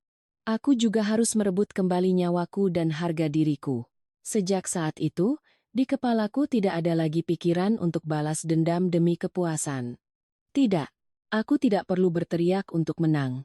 Aku ingin melancarkan satu serangan yang cukup dalam, cukup jelas. Agar orang-orang itu tidak punya celah lagi untuk menyalahkan orang lain. Tidak punya kesempatan lagi untuk berperan sebagai korban. Aku ingin mereka membuka topeng mereka sendiri. Hari-hari berikutnya, aku tidak lagi hanya duduk menunggu keluarga mertuaku berbuat salah. Karena semakin kulihat, semakin aku mengerti satu hal, bagi orang seperti Aditya, kejahatannya tidak berhenti pada pengkhianatan atau mengusirku saat aku sakit. Kejahatannya juga terletak pada caranya yang selalu menyiapkan jalan keluar untuk dirinya sendiri, bahkan jika harus menginjak orang lain sekali lagi untuk meloloskan diri. Cerita dimulai pada suatu sore. Aku sedang duduk di rumah ibu. Di hadapanku ada setumpuk hasil tes terbaru. Pikiranku belum selesai menata semua yang harus kurus ketika telepon berdering. Yang menelepon adalah Mbak Mai. Seorang kenalan di kantor notaris yang pernah beberapa kali kutemui saat mengurus berkas pinjaman bank. Beliau tidak berbelit-belit, hanya merendahkan suaranya dan bertanya, "Dek, kamu sama suamimu jadi cerai betulan?" Mendengar pertanyaan itu, hatiku langsung terasa berat. Aku menjawab singkat, "Iya, Mbak." Di seberang telepon hening beberapa detik, lalu beliau melanjutkan, suaranya terdengar sangat hati-hati. "Soalnya suamimu bawa draft perjanjian harta gono gini untuk konsultasi. Mbak baca kok banyak sekali poin yang merugikan kamu. Mbak merasa tidak enak, makanya Mbak telepon diam-diam untuk tanya." Punggungku terasa dingin. Aku duduk membeku dengan telepon menempel di telinga. Rasanya seperti baru saja disiram sember air es lagi. Ternyata sampai detik ini Aditya belum berhenti. Dia tidak hanya ingin bercerai agar bebas, tidak hanya ingin membuangku saat aku sakit, tapi juga sedang menyiapkan jerat hukum untuk dilemparkan ke leherku setelah aku pergi. Aku langsung membuat janji bertemu Mbak Mai keesokan paginya di sebuah warung kopi dekat kantor notaris. Malam itu aku hampir tidak tidur. Di kepalaku terus berputar satu pertanyaan. Sehina apa lagi pria itu bisa bertindak? Pagi harinya, Mbak Mai membawakan salinan draft yang dibawa oleh pihak Aditya. Aku baru membaca beberapa baris pertama, tanganku sudah gemetar karena marah. Bukan amarah yang meledak-ledak, melainkan amarah dingin yang menjalari tulang punggungku. Kemanapun aku membaca, aku melihat tipu muslihat. Dalam draft itu, utang KPR rumah sengaja ditulis sebagai kewajiban keuangan bersama suami istri yang timbul untuk kepentingan keluarga. Tidak hanya itu, ada paragraf yang disisipkan dengan makna bahwa aku adalah pihak yang setuju bersama suami mengatasi dampak investasi demi menjaga aset bersama. Lalu perlahan-lahan diarahkan ke kesimpulan bahwa jika setelah bercerai masih ada kewajiban pembayaran, maka keduanya tetap bertanggung jawab secara tanggung renteng. Orang awam yang membacanya sekilas mungkin akan menganggapnya wajar.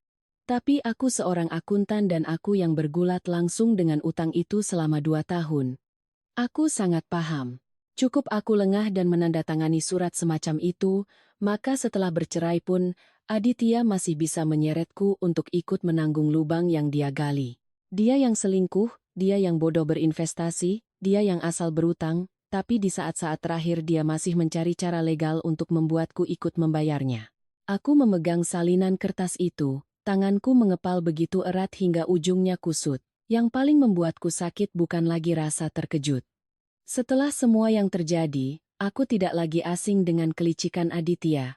Yang membuatku sakit adalah, setelah sekian tahun menikah, di saat aku sakit, hal pertama yang paling cepat dia pikirkan adalah bagaimana cara melimpahkan beban padaku. Bukan khawatir bagaimana aku akan bertahan hidup, bukan bertanya apakah aku bisa diobati, melainkan bagaimana caranya agar jika dia jatuh, aku harus ikut jatuh bersamanya. Sore itu aku menceritakan semuanya pada ibuku. Beliau duduk diam sangat lama, mendengarkan tanpa menyela. Baru setelah aku selesai, beliau menghela napas perlahan dan berkata, "Sudah jelas. Kamu tidak perlu bertindak banyak lagi. Biarkan saja dia berakting. Orang seperti ini, karena terlalu serakah, akan membuka belangnya sendiri." Aku menatap ibuku dan hatiku perlahan menjadi tenang. Benar, seseorang yang semakin serakah, semakin ingin merebut semua keuntungan untuk dirinya sendiri, akan semakin mudah memperlihatkan kebusukannya. Masalahnya bukan lagi aku harus berdebat dengannya kalimat per kalimat. Masalahnya adalah aku harus menyiapkan bukti yang cukup, yang bersih, dan yang kuat, agar saat kebenaran terungkap, mereka tidak punya celah lagi untuk menyangkal. Maka sejak hari itu, aku dan ibu mulai mengumpulkan kepingan-kepingan bukti. Aku mencetak semua rekening koran yang menunjukkan transfer dari rekeningku untuk membayar cicilan. Aku mencari kembali pesan-pesan saat Aditya memohon-mohon padaku untuk menyelamatkannya. Pesan-pesan di mana dia berjanji, cuma kali ini saja, sayang, Mas akan berubah. Mas tidak akan membuatmu susah lagi. Aku bahkan menyimpan rekaman suara saat Ibu Suryani memaksaku menjual perhiasan pernikahan untuk membayar bunga. Aku menyiapkan satu bundel dokumen terpisah yang membuktikan bahwa investasi saham adalah keputusan Aditya sendiri, aku sama sekali tidak terlibat. Lalu aku kumpulkan lagi bukti-bukti perselingkuhan Aditya saat dia masih berencana melimpahkan utang padaku. Semuanya kususun dalam map-map terpisah, kutempel label yang jelas. Semakin kulakukan, pikiranku semakin jernih. Ada luka yang jika sudah terlalu lama dirasakan, tidak lagi membuat orang menangis. Ia membuat orang menjadi dingin, ringkas, dan justru keringkasan itulah yang menakutkan. Aku juga meminta bantuan seorang teman lama dari masa kuliah yang kini menjadi pengacara untuk meninjau seluruh situasinya. Dia membaca setiap lembar dokumen dengan teliti, menanyakan beberapa detail, lalu bersandar di kursinya dan berkata padaku dengan sangat terus terang, "Jika kamu tenang dan melangkah dengan benar, kamu tidak hanya akan lolos dari utang kotor ini, tapi juga bisa membuktikan bahwa pihak sana sengaja melakukan penipuan aset saat proses cerai. Saat itu, yang harus takut bukan kamu." Kalimat itu seperti paku terakhir yang menancap di benakku. Aku tidak lagi ragu. Aku tahu apa yang harus kulakukan. Sementara itu, keluarga mertuaku semakin panik. Aditya, karena sudah buntu, mencoba meminta bantuan pada seorang pamannya yang cukup berada. Untuk mendapatkan uang, Ibu Suryani kembali mengarang cerita. Melalui kenalan, ku dengar beliau menyebarkan fitnah bahwa aku meninggalkan rumah untuk pergi dengan pria lain, membawa lari surat-surat dan uang, membiarkan Aditya sendirian menanggung utang. Mendengarnya aku hanya tersenyum sinis. Memang wataknya tidak pernah berubah. Jika salah, dia menyalahkan orang lain. Jika lemah, dia menangis. Jika terdesak, dia mengarang cerita. Tapi kali ini aku tidak diam seperti dulu. Aku mulai menyusun semua amunisi untuk sebuah serangan balasan yang lebih besar, bukan adu mulut di depan gerbang, bukan siapa yang suaranya lebih keras dialah yang menang. Tidak. Aku ingin kebenaran meledak tepat di hadapan orang-orang yang selama ini digunakan oleh keluarga mertuaku untuk menjaga gengsi, untuk pamer, untuk membangun topeng keluarga baik-baik mereka. Dan kesempatan itu datang sangat cepat. Akhir pekan itu, Ibu Suryani mengadakan tahlilan untuk almarhum kakek Aditya. Beliau mengundang seluruh keluarga besar dari kedua belah pihak. Kudengar acaranya dibuat lebih besar dari biasanya. Sebagian untuk menjaga muka setelah semua kejadian belakangan ini, sebagian lagi untuk memanfaatkan kesempatan mengeluh, menjelek-jelekanku, dan meminta bantuan kerabat untuk menyelamatkan rumah. Saat mendengar berita itu, ibuku hanya tersenyum sinis. Tempat yang pas. Semakin ramai semakin bagus. Ingin menjaga muka, maka akan kehilangan muka di tengah keramaian. Aku tidak berkata apa-apa. Aku hanya membuka map tipisku, melihat setiap tumpukan kertas yang tersusun rapi di dalamnya. Rekening koran, draft pelimpahan utang, bukti chat perselingkuhan, rekaman suara, surat peringatan dari bank. Semua hal yang mereka kira bisa dikubur, kini terhampar di hadapanku, jelas dan dingin, tidak ada lagi cara untuk menghapusnya. Untuk pertama kalinya setelah sekian lama, aku tidak merasa sebagai istri yang terbuang. Aku tahu, puncak drama yang sesungguhnya akan segera tiba. Dan kali ini, aku tidak akan melangkah ke sana sebagai perempuan malang yang mereka usir. Aku akan melangkah masuk sebagai orang yang memegang seluruh kebenaran, cukup untuk meruntuhkan topeng keluarga terhormat yang telah mereka sandang selama bertahun-tahun. Di hari tahlilan itu, aku bangun sangat pagi. Bukan karena gugup, tapi karena hatiku terasa aneh. Sangat tenang hingga aku sendiri merasa takut. Ketenangan orang yang sudah melewati ambang batas rasa sakit, yang sudah tidak punya apa-apa lagi untuk ditakutkan. Aku memilih satu setelan pakaian sederhana berwarna kalem, tanpa riasan, tanpa perhiasan. Aku tahu. Hari itu aku datang bukan untuk adu penampilan dengan siapapun. Aku datang untuk meletakkan kebenaran di tempatnya. Sebelum aku pergi, ibuku hanya menatapku lama dan berkata, bicaralah secukupnya. Tapi sekali bicara, bicaralah sampai mereka tidak bisa membantah. Aku mengangguk. Di tanganku ada map tipis berisi semua hal yang coba disembunyikan, diputarbalikkan, dan dilimpahkan oleh keluarga mertuaku kepadaku selama ini. Setiap langkahku keluar rumah, aku tahu persis tujuanku. Bukan ke sebuah acara tahlilan, melainkan ke panggung di mana mereka memilih untuk melanjutkan sandiwara keluarga terhormat mereka di depan sanak saudara. Rumah mertuaku hari itu memang lebih ramai dari biasanya. Mobil dan motor parkir penuh di sepanjang gang. Di halaman, beberapa tenda besar terpasang, para pria duduk di teras, para wanita sibuk di dalam, suara piring, suara sapaan, dan suara tawa bercampur aduk, terdengar sangat meriah. Jika hanya dilihat dari luar, siapapun akan mengira ini adalah keluarga yang rukun, acara yang ramai, anak cucu berkumpul. Tapi cukup melangkah beberapa meter lebih dekat, mendengar lebih teliti, barulah terasa bahwa di bawah kemeriahan palsu itu ada bau busuk dari sebuah kebohongan.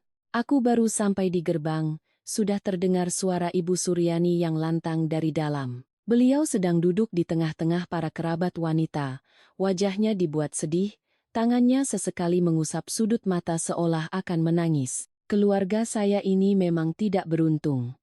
Menantu saya itu, setelah sakit, malah menyalahkan semuanya pada anak saya. Dia pergi membawa semua surat-surat, tidak peduli lagi. Dan bukan itu saja, dia juga punya laki-laki lain di luar sana. Suaranya dibuat memelas, dengan jeda dan penekanan di tempat yang pas, persis seperti orang yang sudah berlatih berkali-kali. Beberapa bibi yang duduk di sekelilingnya langsung bersimpati. Ada yang menggelengkan kepala, ada yang berdecak. Seorang kerabat jauh langsung menimpali dengan nada menghakimi, perempuan kalau sudah penyakitan harusnya tahu diri, jangan malah menyusahkan suami dan anak. Seorang paman yang duduk di sudut juga ikut bicara. Zaman sekarang ini memang banyak perempuan aneh. Sudah tidak bisa menghasilkan uang, malah suka menyiksa keluarga suami. Aku berdiri di luar gerbang, mendengarkan setiap kalimat itu, dan hatiku tidak lagi terasa sakit. Rasanya aneh. Seolah hatiku baru saja melewati kebakaran besar, yang tersisa hanya abu. Abu tidak bisa merasakan sakit, hanya ada hawa panas yang samar di bawahnya. Aku menggenggam erat tali mapku, menarik napas dalam-dalam, lalu melangkah masuk. Entah siapa yang pertama kali melihatku, yang jelas, dari suasana yang begitu ramai, seluruh halaman mendadak hening.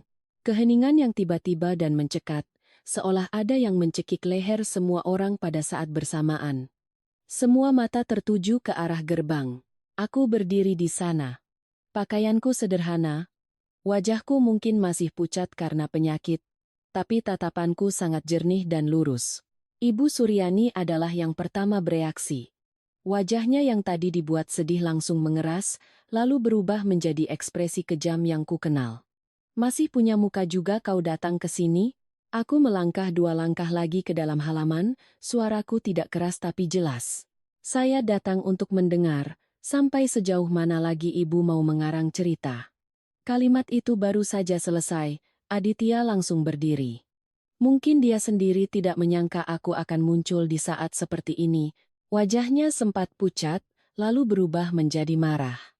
Siapa yang mengizinkanmu datang ke sini membuat keributan? Aku menatap lurus ke wajah mantan suamiku, tersenyum sinis. Tenang saja. Saya tidak akan membuat keributan. Saya hanya datang untuk mengembalikan kebenaran ke tempatnya. Seorang paman di antara kerabat yang melihat suasana tegang, mencoba menengahi dengan nada senior. Dewi, kalau ada masalah, selesaikan baik-baik di dalam. Hari ini acara tahlilan, jangan datang ke sini membuat onar. Aku menoleh pada paman itu dan berkata sangat pelan, justru karena hari ini tahlilan, maka semuanya harus dijelaskan. Saya tidak mau arwah yang didoakan harus mendengar fitnah yang dibuat untuk menutupi utang orang yang masih hidup. Seluruh halaman mulai berbisik-bisik. Beberapa orang yang duduk di depan saling pandang. Ada yang mulai sadar bahwa masalah ini tidak sesederhana cerita sedih Ibu Suryani tadi, tapi beliau masih mencoba merebut panggung, menunjuk lurus ke wajahku. Dia ini sedang balas dendam karena diceraikan. Perempuan seperti dia, kalau sudah putus asa, akan berbalik menggigit. Aku menatapnya, kali ini tidak lagi menghindar. Balas dendam? Yang mengusir menantu yang sakit kanker di tengah malam adalah ibu. Yang sudah menyiapkan surat cerai saat saya masih syok juga ibu. Sambil berkata begitu, aku membuka mapku, mengeluarkan surat cerai yang sudah ditandatangani dengan tanggal yang jelas, dan meletakkannya di atas meja di tengah halaman. Begitu kertas itu diletakkan, beberapa kerabat yang lebih tua langsung menunduk melihat. Suasana seketika berubah. Perubahan yang sangat halus, tapi semua orang bisa merasakannya. Dari yang tadinya menganggapku sebagai pembuat onar, mereka mulai merasa ada yang tidak beres. Aditya, melihat alur cerita menyimpang dari skenario yang diinginkannya, segera mencoba menariknya kembali ke ranah moral. Bagaimanapun juga, kamu tidak seharusnya datang ke sini mempermalukan kedua keluarga. Aku langsung membalasnya sebelum dia sempat bernapas. Muka yang mana? Muka yang Mas pakai untuk selingkuh di belakang istri yang sakit, atau muka yang Mas pakai untuk menipu seluruh kerabat bahwa rumah tangga Mas baik-baik saja? Seluruh halaman riuh. Rini yang berdiri di dekatnya panik dan mencoba maju, mungkin berniat merebut map dari tanganku. Tapi aku mundur setengah langkah, menatap lurus ke arahnya, dan berkata dengan suara tertahan, sentuh saya sekali saja. Saya akan ceritakan semuanya di sini. Satu persatu utangnya. 4 kata satu persatu utangnya baru saja terucap, wajah Ibu Suryani langsung pucat pasi. Aditya membeku seperti patung. Dan aku, berdiri di tengah acara tahlilan itu, untuk pertama kalinya melihat dengan sangat jelas. Acara tahlilan hari ini bukan lagi acara tahlilan. Ia sudah mulai berubah menjadi panggung penghakiman bagi kehormatan seluruh keluarga mertuaku. Aku tidak memberi siapapun kesempatan lagi untuk menyela. Setelah melangkah sejauh ini, aku sangat sadar, jika aku terus berdebat dengan mulut, mereka akan berkelit lagi, akan kembali berperan sebagai korban, akan menggunakan kerumunan untuk menenggelamkanku seperti yang biasa mereka lakukan. Jadi, aku tidak berdebat panjang lebar. Aku membuka map di tanganku, mengeluarkan tumpukan kertas pertama, lalu meletakkannya di meja sesuai urutan yang sudah kusiapkan sejak semalam. Itu adalah salinan rekening koran bank, lembar demi lembar, rapi, dengan tanggal, jumlah, dan keterangan transfer yang jelas. Aku mengetuk tumpukan kertas itu dengan ujung jariku, lalu berkata dengan jelas agar seluruh halaman bisa mendengar. 2 tahun lalu, Aditya rugi besar karena bermain saham. Dia sendiri yang memohon-mohon pada saya untuk bersama-sama menggadaikan rumah ini untuk menyelamatkannya. Sejak hari itu sampai sekarang, yang membayar bunga, yang memutar uang, yang meminta perpanjangan waktu, yang pontang-panting mencari jalan, adalah saya. Beberapa orang yang duduk paling dekat menunduk melihat. Seorang paman menajamkan pandangannya, tampak belum percaya. Kamu bicara harus ada buktinya. Urusan utang tidak bisa asal menuduh. Aku menatap lurus padanya, tidak tersinggung. Aku tahu. Semakin genting situasinya, aku harus semakin dingin. Aku mengeluarkan 1 lembar lagi berisi tangkapan layar percakapan, dan memberikannya langsung pada paman itu. Silakan dibaca, Pak D. Itu pesan yang dikirim Aditya pada saya hampir 2 tahun lalu. Hanya beberapa baris, tapi setiap katanya adalah suara seorang pengecut yang sedang memohon. Dewi, tolong Mas kali ini. Mas janji akan dengarkan kamu. Akun saham Mas sudah kena margin call, kalau tidak ada uang untuk top up, Mas bisa habis. Kita kan suami istri, kalau bukan kamu yang tolong Mas, siapa lagi? Paman itu selesai membaca dan langsung terdiam. Kertas itu berpindah tangan ke seorang bibi di sebelahnya. Sambil membaca, dia mengangkat kepala menatap Aditya, tatapannya berubah drastis. Sementara Aditya hanya berdiri kaku, wajahnya memerah, kedua tangannya mengepal seolah ingin menghancurkan dirinya sendiri. Ibu Suryani, melihat situasi mulai berbalik, menjadi panik, beliau menunjuk wajahku dengan suara melengking, "Kamu mengada-ada. Kamu sengaja membuat cerita untuk memfitnah anakku. Sesulit apapun dia, tidak mungkin dia sampai memohon padamu." Aku menunggu tepat kalimat itu. Tanpa berkata apa-apa lagi, aku mengeluarkan ponselku, membuka rekaman suara yang sudah kupotong, dan memutarnya di tengah halaman. Suara dari speaker ponsel tidak terlalu keras, tapi di halaman yang hening itu, setiap katanya terdengar begitu jelas. Itu adalah suara Ibu Suryani, tidak mungkin salah. Perhiasan nikah itu disimpan buat apa? Jual saja untuk selamatkan suamimu. Perempuan itu kalau sudah menikah harus tahu berkorban. Kalau sekarang tidak menolongnya, nanti kita semua jadi gelandangan di jalan. Rekaman suara itu selesai, dan seluruh halaman seolah kehabisan udara. Seorang bibi yang duduk di dekatnya menutup mulut. Seorang paman di belakang mengumpat pelan. Orang-orang yang tadi ikut menyalahkan aku, kini berbalik menatap Ibu Suryani dengan pandangan yang sama sekali berbeda. Bukan lagi pandangan simpati, melainkan pandangan jijik dari orang yang baru saja melihat topeng jatuh di depan matanya. Tapi aku belum berhenti. Aku mengeluarkan tumpukan kertas kedua. Kali ini, draft perjanjian harta gono gini yang diam-diam disiapkan Aditya untuk melimpahkan utang padaku setelah bercerai. Aku mengangkatnya tinggi-tinggi, tidak gemetar, tidak tercekat. Bapak, Ibu sekalian, lihat baik-baik. Saya sedang sakit, diusir dari rumah, tapi suami saya masih sibuk merencanakan cara agar saya ikut menanggung utangnya setelah bercerai. Mendengar itu, Aditya seperti orang gila. Dia melesat ke arahku, mencoba merebut tumpukan kertas itu, suaranya pecah. "Hentikan, Dewi." Aku mundur setengah langkah, memegang erat mapku. Mataku menusuk wajahnya. Takut? Waktu Mas konsultasi dengan pengacara untuk menipu saya, Mas tidak gemetar seperti ini. Kalimat itu seperti tamparan. Seorang paman yang berwatak keras langsung berdiri, maju, dan menepuk bahu Aditya dengan keras. Kamu ini laki-laki atau perampok? Istri sakit masih kau rencanakan untuk menanggung utangmu. Rini, melihat kakaknya terpojok, panik mencoba membela. Bahkan juga istrinya, utang bersama ya harus ditanggung bersama. Dong. Aku langsung menoleh dan memotongnya dengan suara sedingin pisau. Utang bersama apa? Siapa yang main saham? Siapa yang pinjam uang ke rentenir? Siapa yang membiayai selingkuhan? Apa aku pernah ikut menikmati 1 rupiah pun dari semua itu? Rini membuka mulutnya tapi tidak bisa berkata apa-apa. Tidak memberi kesempatan siapapun untuk menyela lagi, aku melancarkan pukulan ketiga. Aku mengeluarkan foto-foto yang sudah kucetak.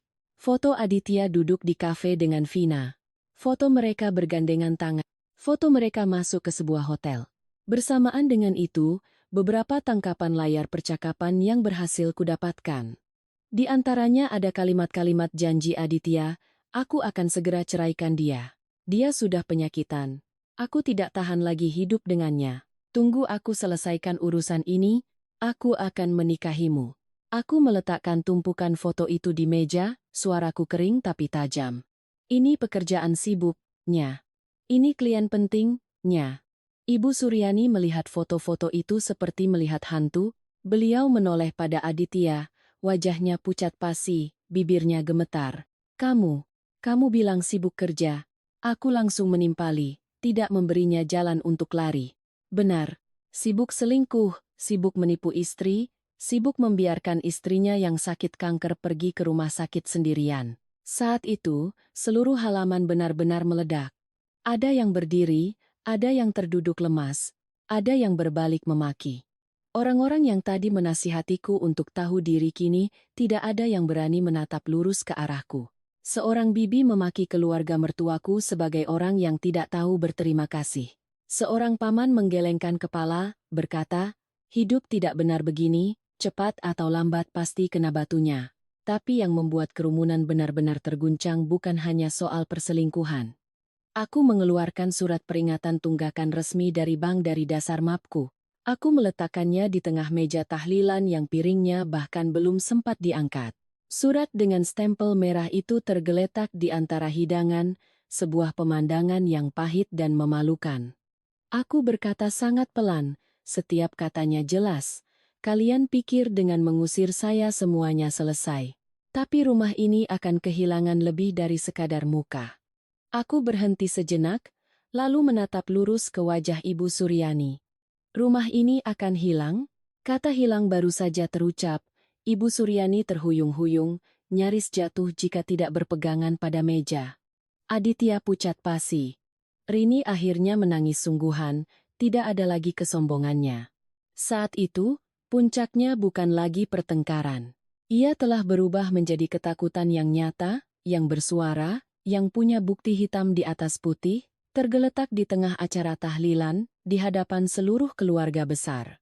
Aku baru saja menyelesaikan kalimatku, tiba-tiba dari luar gerbang terdengar suara desitan rem mobil yang sangat keras, begitu memekakkan hingga seisi halaman yang riuh pun terdiam.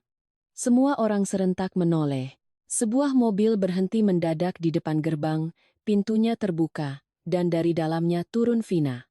Hari itu dia mengenakan gaun cerah, rambutnya ditata rapi, tasnya mahal. Tapi yang paling menonjol bukanlah penampilannya, melainkan wajahnya yang merah padam seperti orang mau menagih utang, bukan bertemu kekasih. Di belakangnya, seorang pria bertubuh besar dengan lengan penuh tato mengikutinya, matanya melotot. Belakangan aku baru tahu itu adalah kakak laki-lakinya. Keduanya menyerbu masuk ke halaman. Suasana yang sudah keruh menjadi semakin kacau. Vina tidak menyapa siapapun, tidak peduli pada kerabat yang duduk memenuhi halaman. Dia menunjuk lurus ke wajah Aditya. Suaranya melengking karena marah. Kamu bilang sama aku mau cerai, rumah beres, tinggal tanda tangan. Kenapa sekarang aku dengar kamu punya utang segunung dan rumahmu mau disita? Aku melihat Aditya berdiri mematung di tengah halaman, wajahnya pucat pasi. Mungkin dia sendiri tidak menyangka kekasihnya akan muncul di saat seperti ini, tepat di saat aku baru saja membongkar semuanya di depan keluarganya. Topeng yang coba dia pertahankan langsung retak lebih parah. Ternyata setelah beberapa kerabat saling menelepon, seorang kenalan Vina mendengar desas-desus bahwa keluarga Aditya akan bangkrut, lalu memberitahunya, semua ilusi Vina tentang pria mapan yang akan menikahinya runtuh dalam sekejap. Aditya panik, mencoba menariknya ke tempat yang lebih sepi. Tenang dulu, kita bicara nanti. Tapi Vina menepis tangannya, matanya melotot. Bicara apa? Tas ini, ponsel ini, uang sewa apartemen yang kamu janjikan bulan depan, semuanya dari uang pinjaman? Kamu punya apa sampai berani janji-janji sama aku? Kalimat itu memicu gelombang bisik-bisik baru. Kerabat mertuaku yang tadinya syok karena utang, kini mendapat kejutan lain. Aditya tidak hanya selingkuh, tapi juga menghamburkan uang yang tidak dia miliki, berlagak kaya untuk membiayai kekasihnya. Kakak Vina tidak sabar lagi. Dia maju, mencengkeram kerah baju Aditya di tengah halaman, menariknya begitu keras hingga kancing atasnya nyaris copot.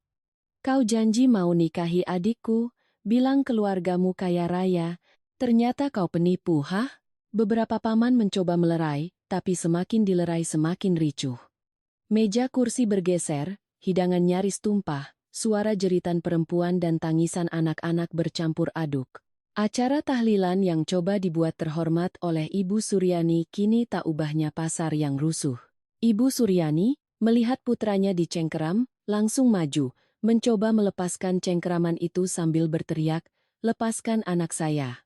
Siapa kalian? Datang-datang ke rumah orang membuat onar." Tak disangka, Vina berbalik dan membentak lurus ke wajahnya. Tanpa basa-basi. "Ibu diam saja. Ibu sendiri pernah bertemu saya. Bilang kalau nanti saya yang akan menggantikan posisinya. Jangan pura-pura tidak tahu sekarang." Kalimat itu membuat seluruh halaman terdiam lagi. Aku melihat dengan jelas beberapa bibi yang duduk di teras serempak menoleh ke arah Ibu Suryani, tatapan mereka berubah total. Bukan lagi simpati, melainkan tatapan jijik. Ternyata beliau tidak hanya tahu putranya selingkuh, beliau bahkan ikut andil.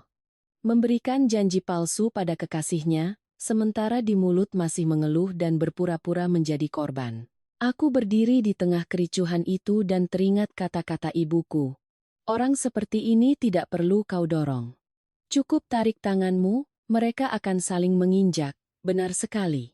Aku hanya menarik tanganku dari rumah itu. Sisanya, keserakahan, kelicikan, dan gengsi kosong merekalah yang sedang menyeret mereka ke bawah. Aditya saat ini benar-benar hancur. Ditelanjangi olehku, dipermalukan oleh Vina, dicengkeram oleh kakaknya, dan ditatap hina oleh kerabatnya. Dia tiba-tiba berteriak seperti orang gila. "Diam semua. Ini semua gara-gara Dewi. Kalau saja dia mau memberikan berkasnya, mau memutar uang seperti dulu, tidak akan jadi begini." Mendengar itu, aku tertawa dingin. Bukan tawa bahagia, melainkan tawa orang yang akhirnya melihat dasar dari kehinaan pria yang pernah menjadi suaminya.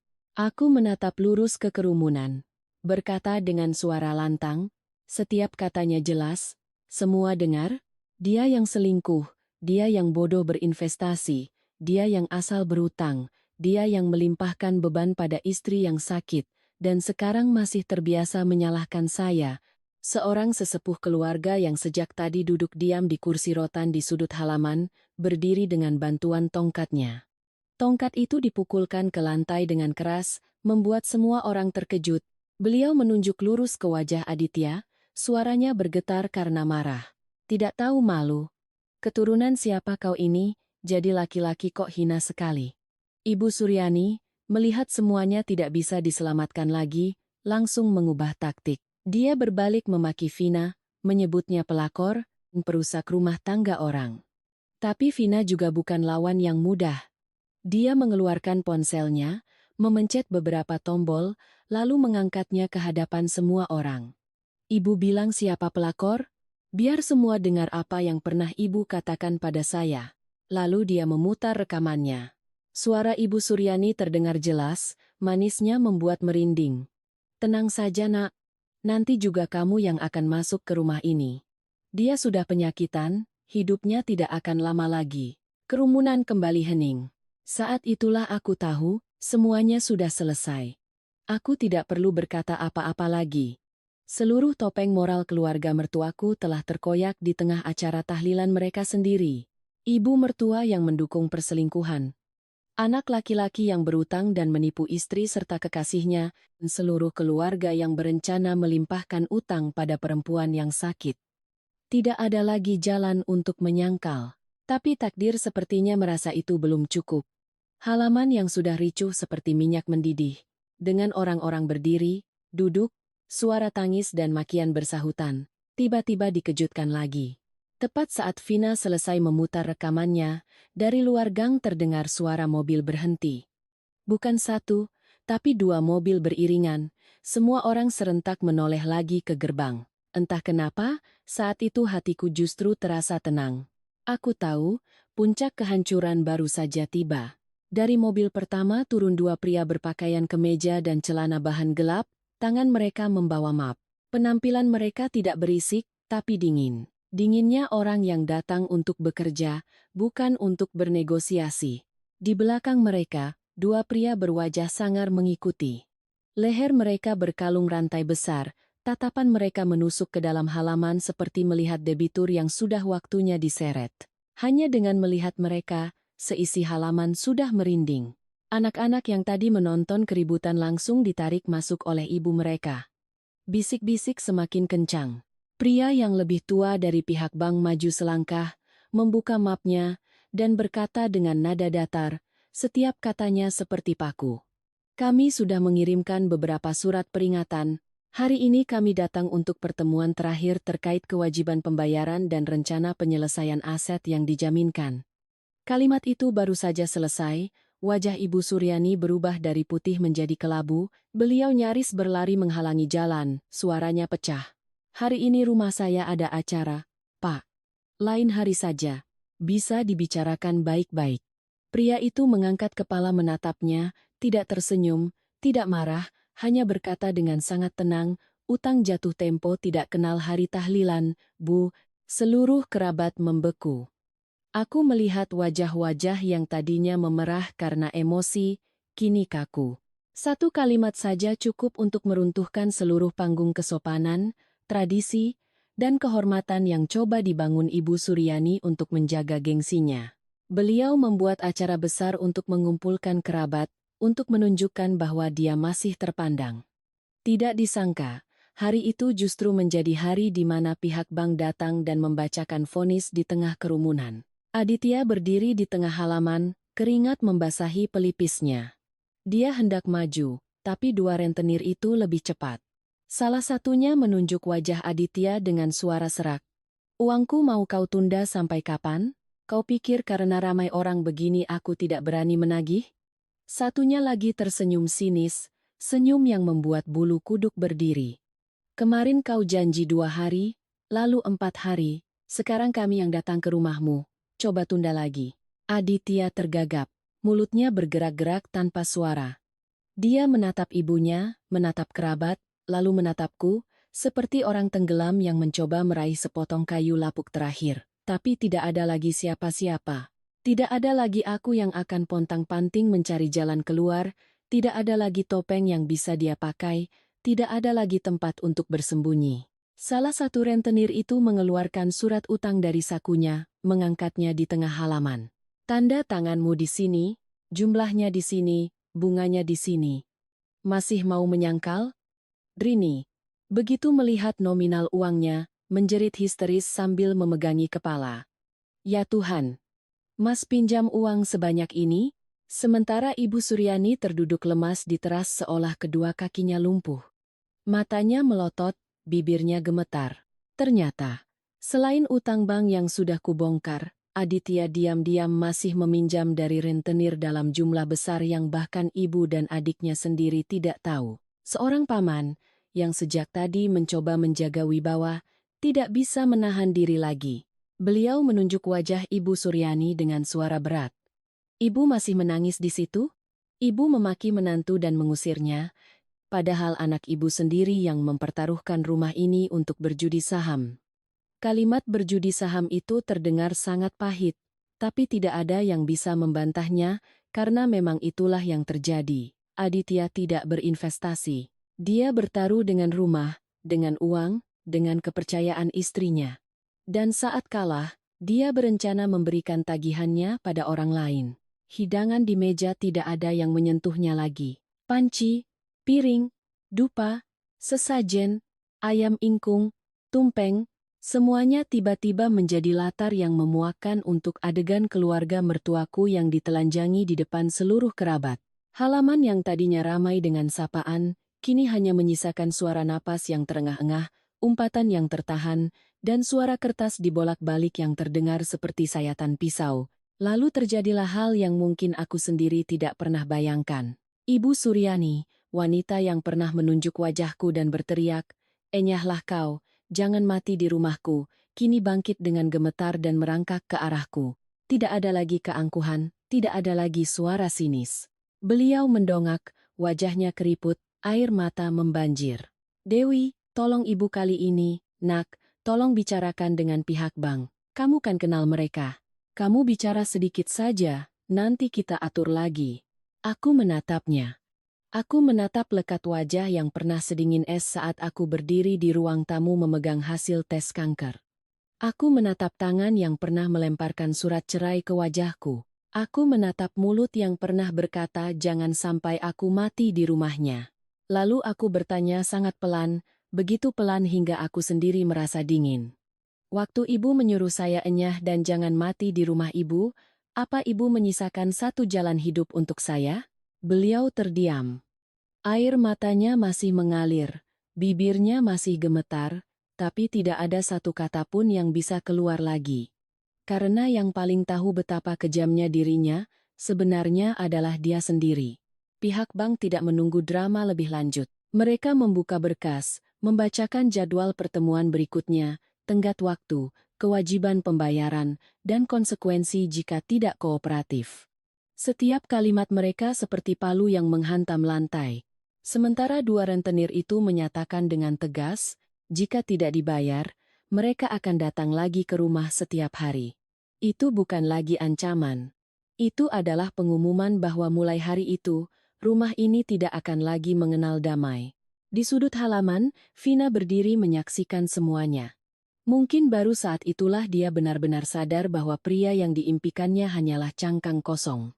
Dia tersenyum sinis, melepas gelang yang pernah diberikan Aditya, dan melemparkannya ke lantai. "Dasar laki-laki murahan."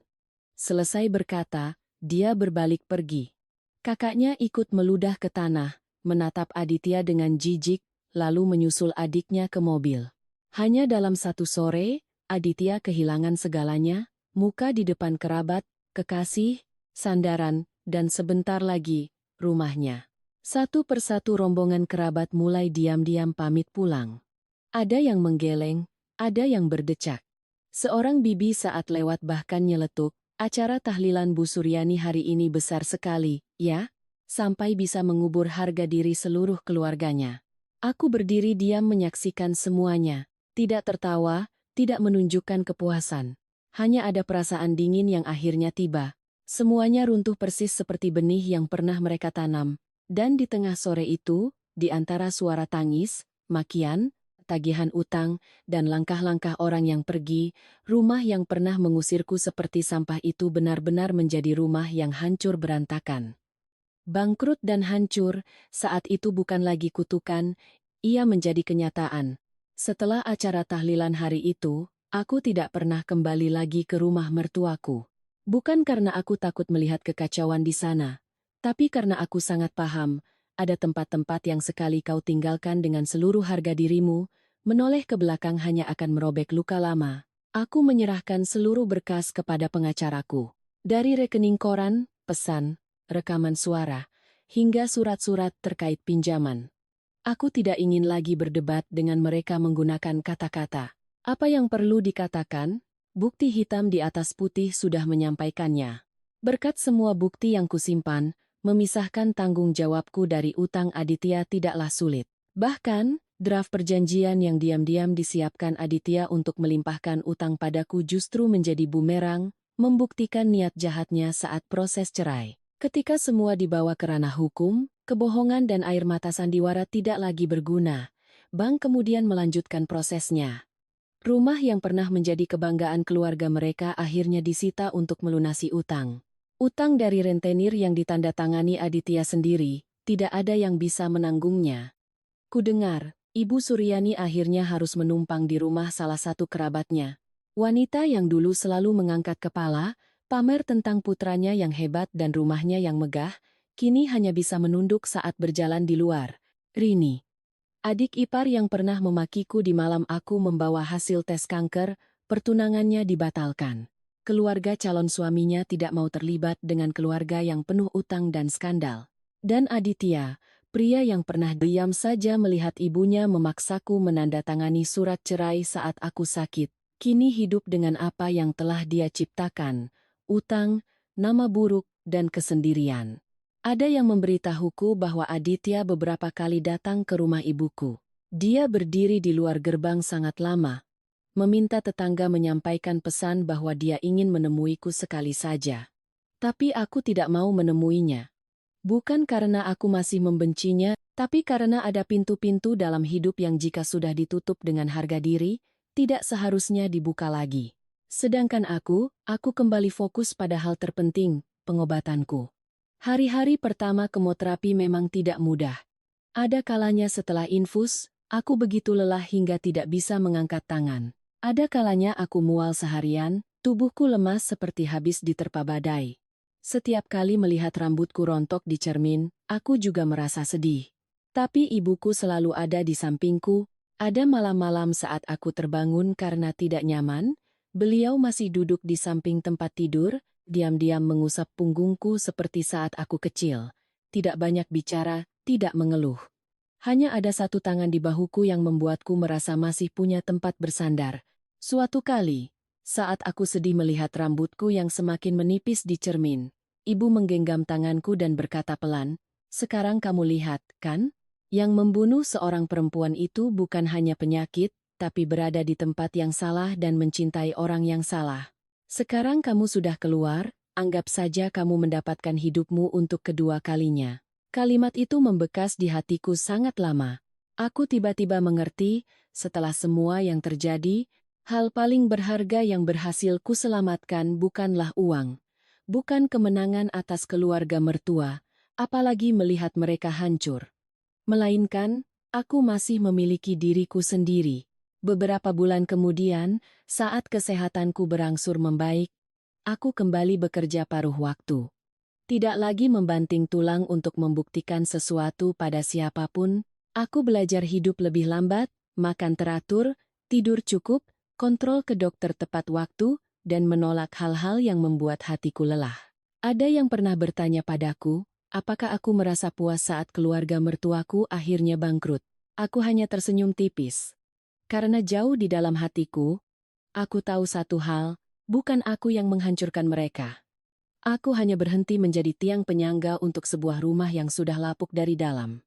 Jika setiap orang harus membayar harga atas perbuatannya, maka keluarga mertuaku telah membayarnya dengan keserakahan, kelicikan, dan kekejaman mereka sendiri. Dan aku juga sudah membayar hargaku. Aku membayarnya dengan masa muda, dengan air mata, dengan malam-malam, di rumah sakit menatap langit-langit putih dan bertanya-tanya kemana hidupku akan berlanjut. Tapi mungkin, itu sudah cukup.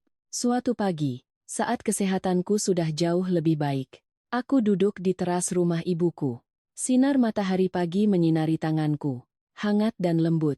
Di pot kecil di sudut teras, tunas-tunas hijau baru saja muncul setelah hujan semalam. Aku menatapnya lama, dan hatiku terasa damai. Aku berpikir, hidup seorang perempuan terkadang bukan tentang disayang suami atau dihargai mertua baru disebut beruntung. Terkadang, keberuntungan terbesar adalah bisa melihat wajah asli seseorang sebelum kita menukar sisa hidup kita untuk mereka. Jika ada yang bertanya, apakah setelah semua ini aku masih ingin mengatakan sesuatu pada mantan suamiku? Mungkin jawabanku sederhana saja. Terima kasih telah mengusirku di saat yang tepat, Jika tidak, aku tidak akan pernah tahu bahwa aku sekuat ini. Dan sampai sekarang, setiap kali aku teringat hari di mana mereka menunjuk wajahku dan berkata, "Enyahlah kau. Jangan mati di rumahku," aku tidak lagi merasa sakit, karena aku mengerti satu hal dengan sangat jelas. Hari itu, mereka pikir mereka telah membuang sebuah beban dari rumah mereka. Tapi yang sebenarnya pergi dari rumah itu, justru adalah orang terakhir yang menjaganya agar tidak runtuh.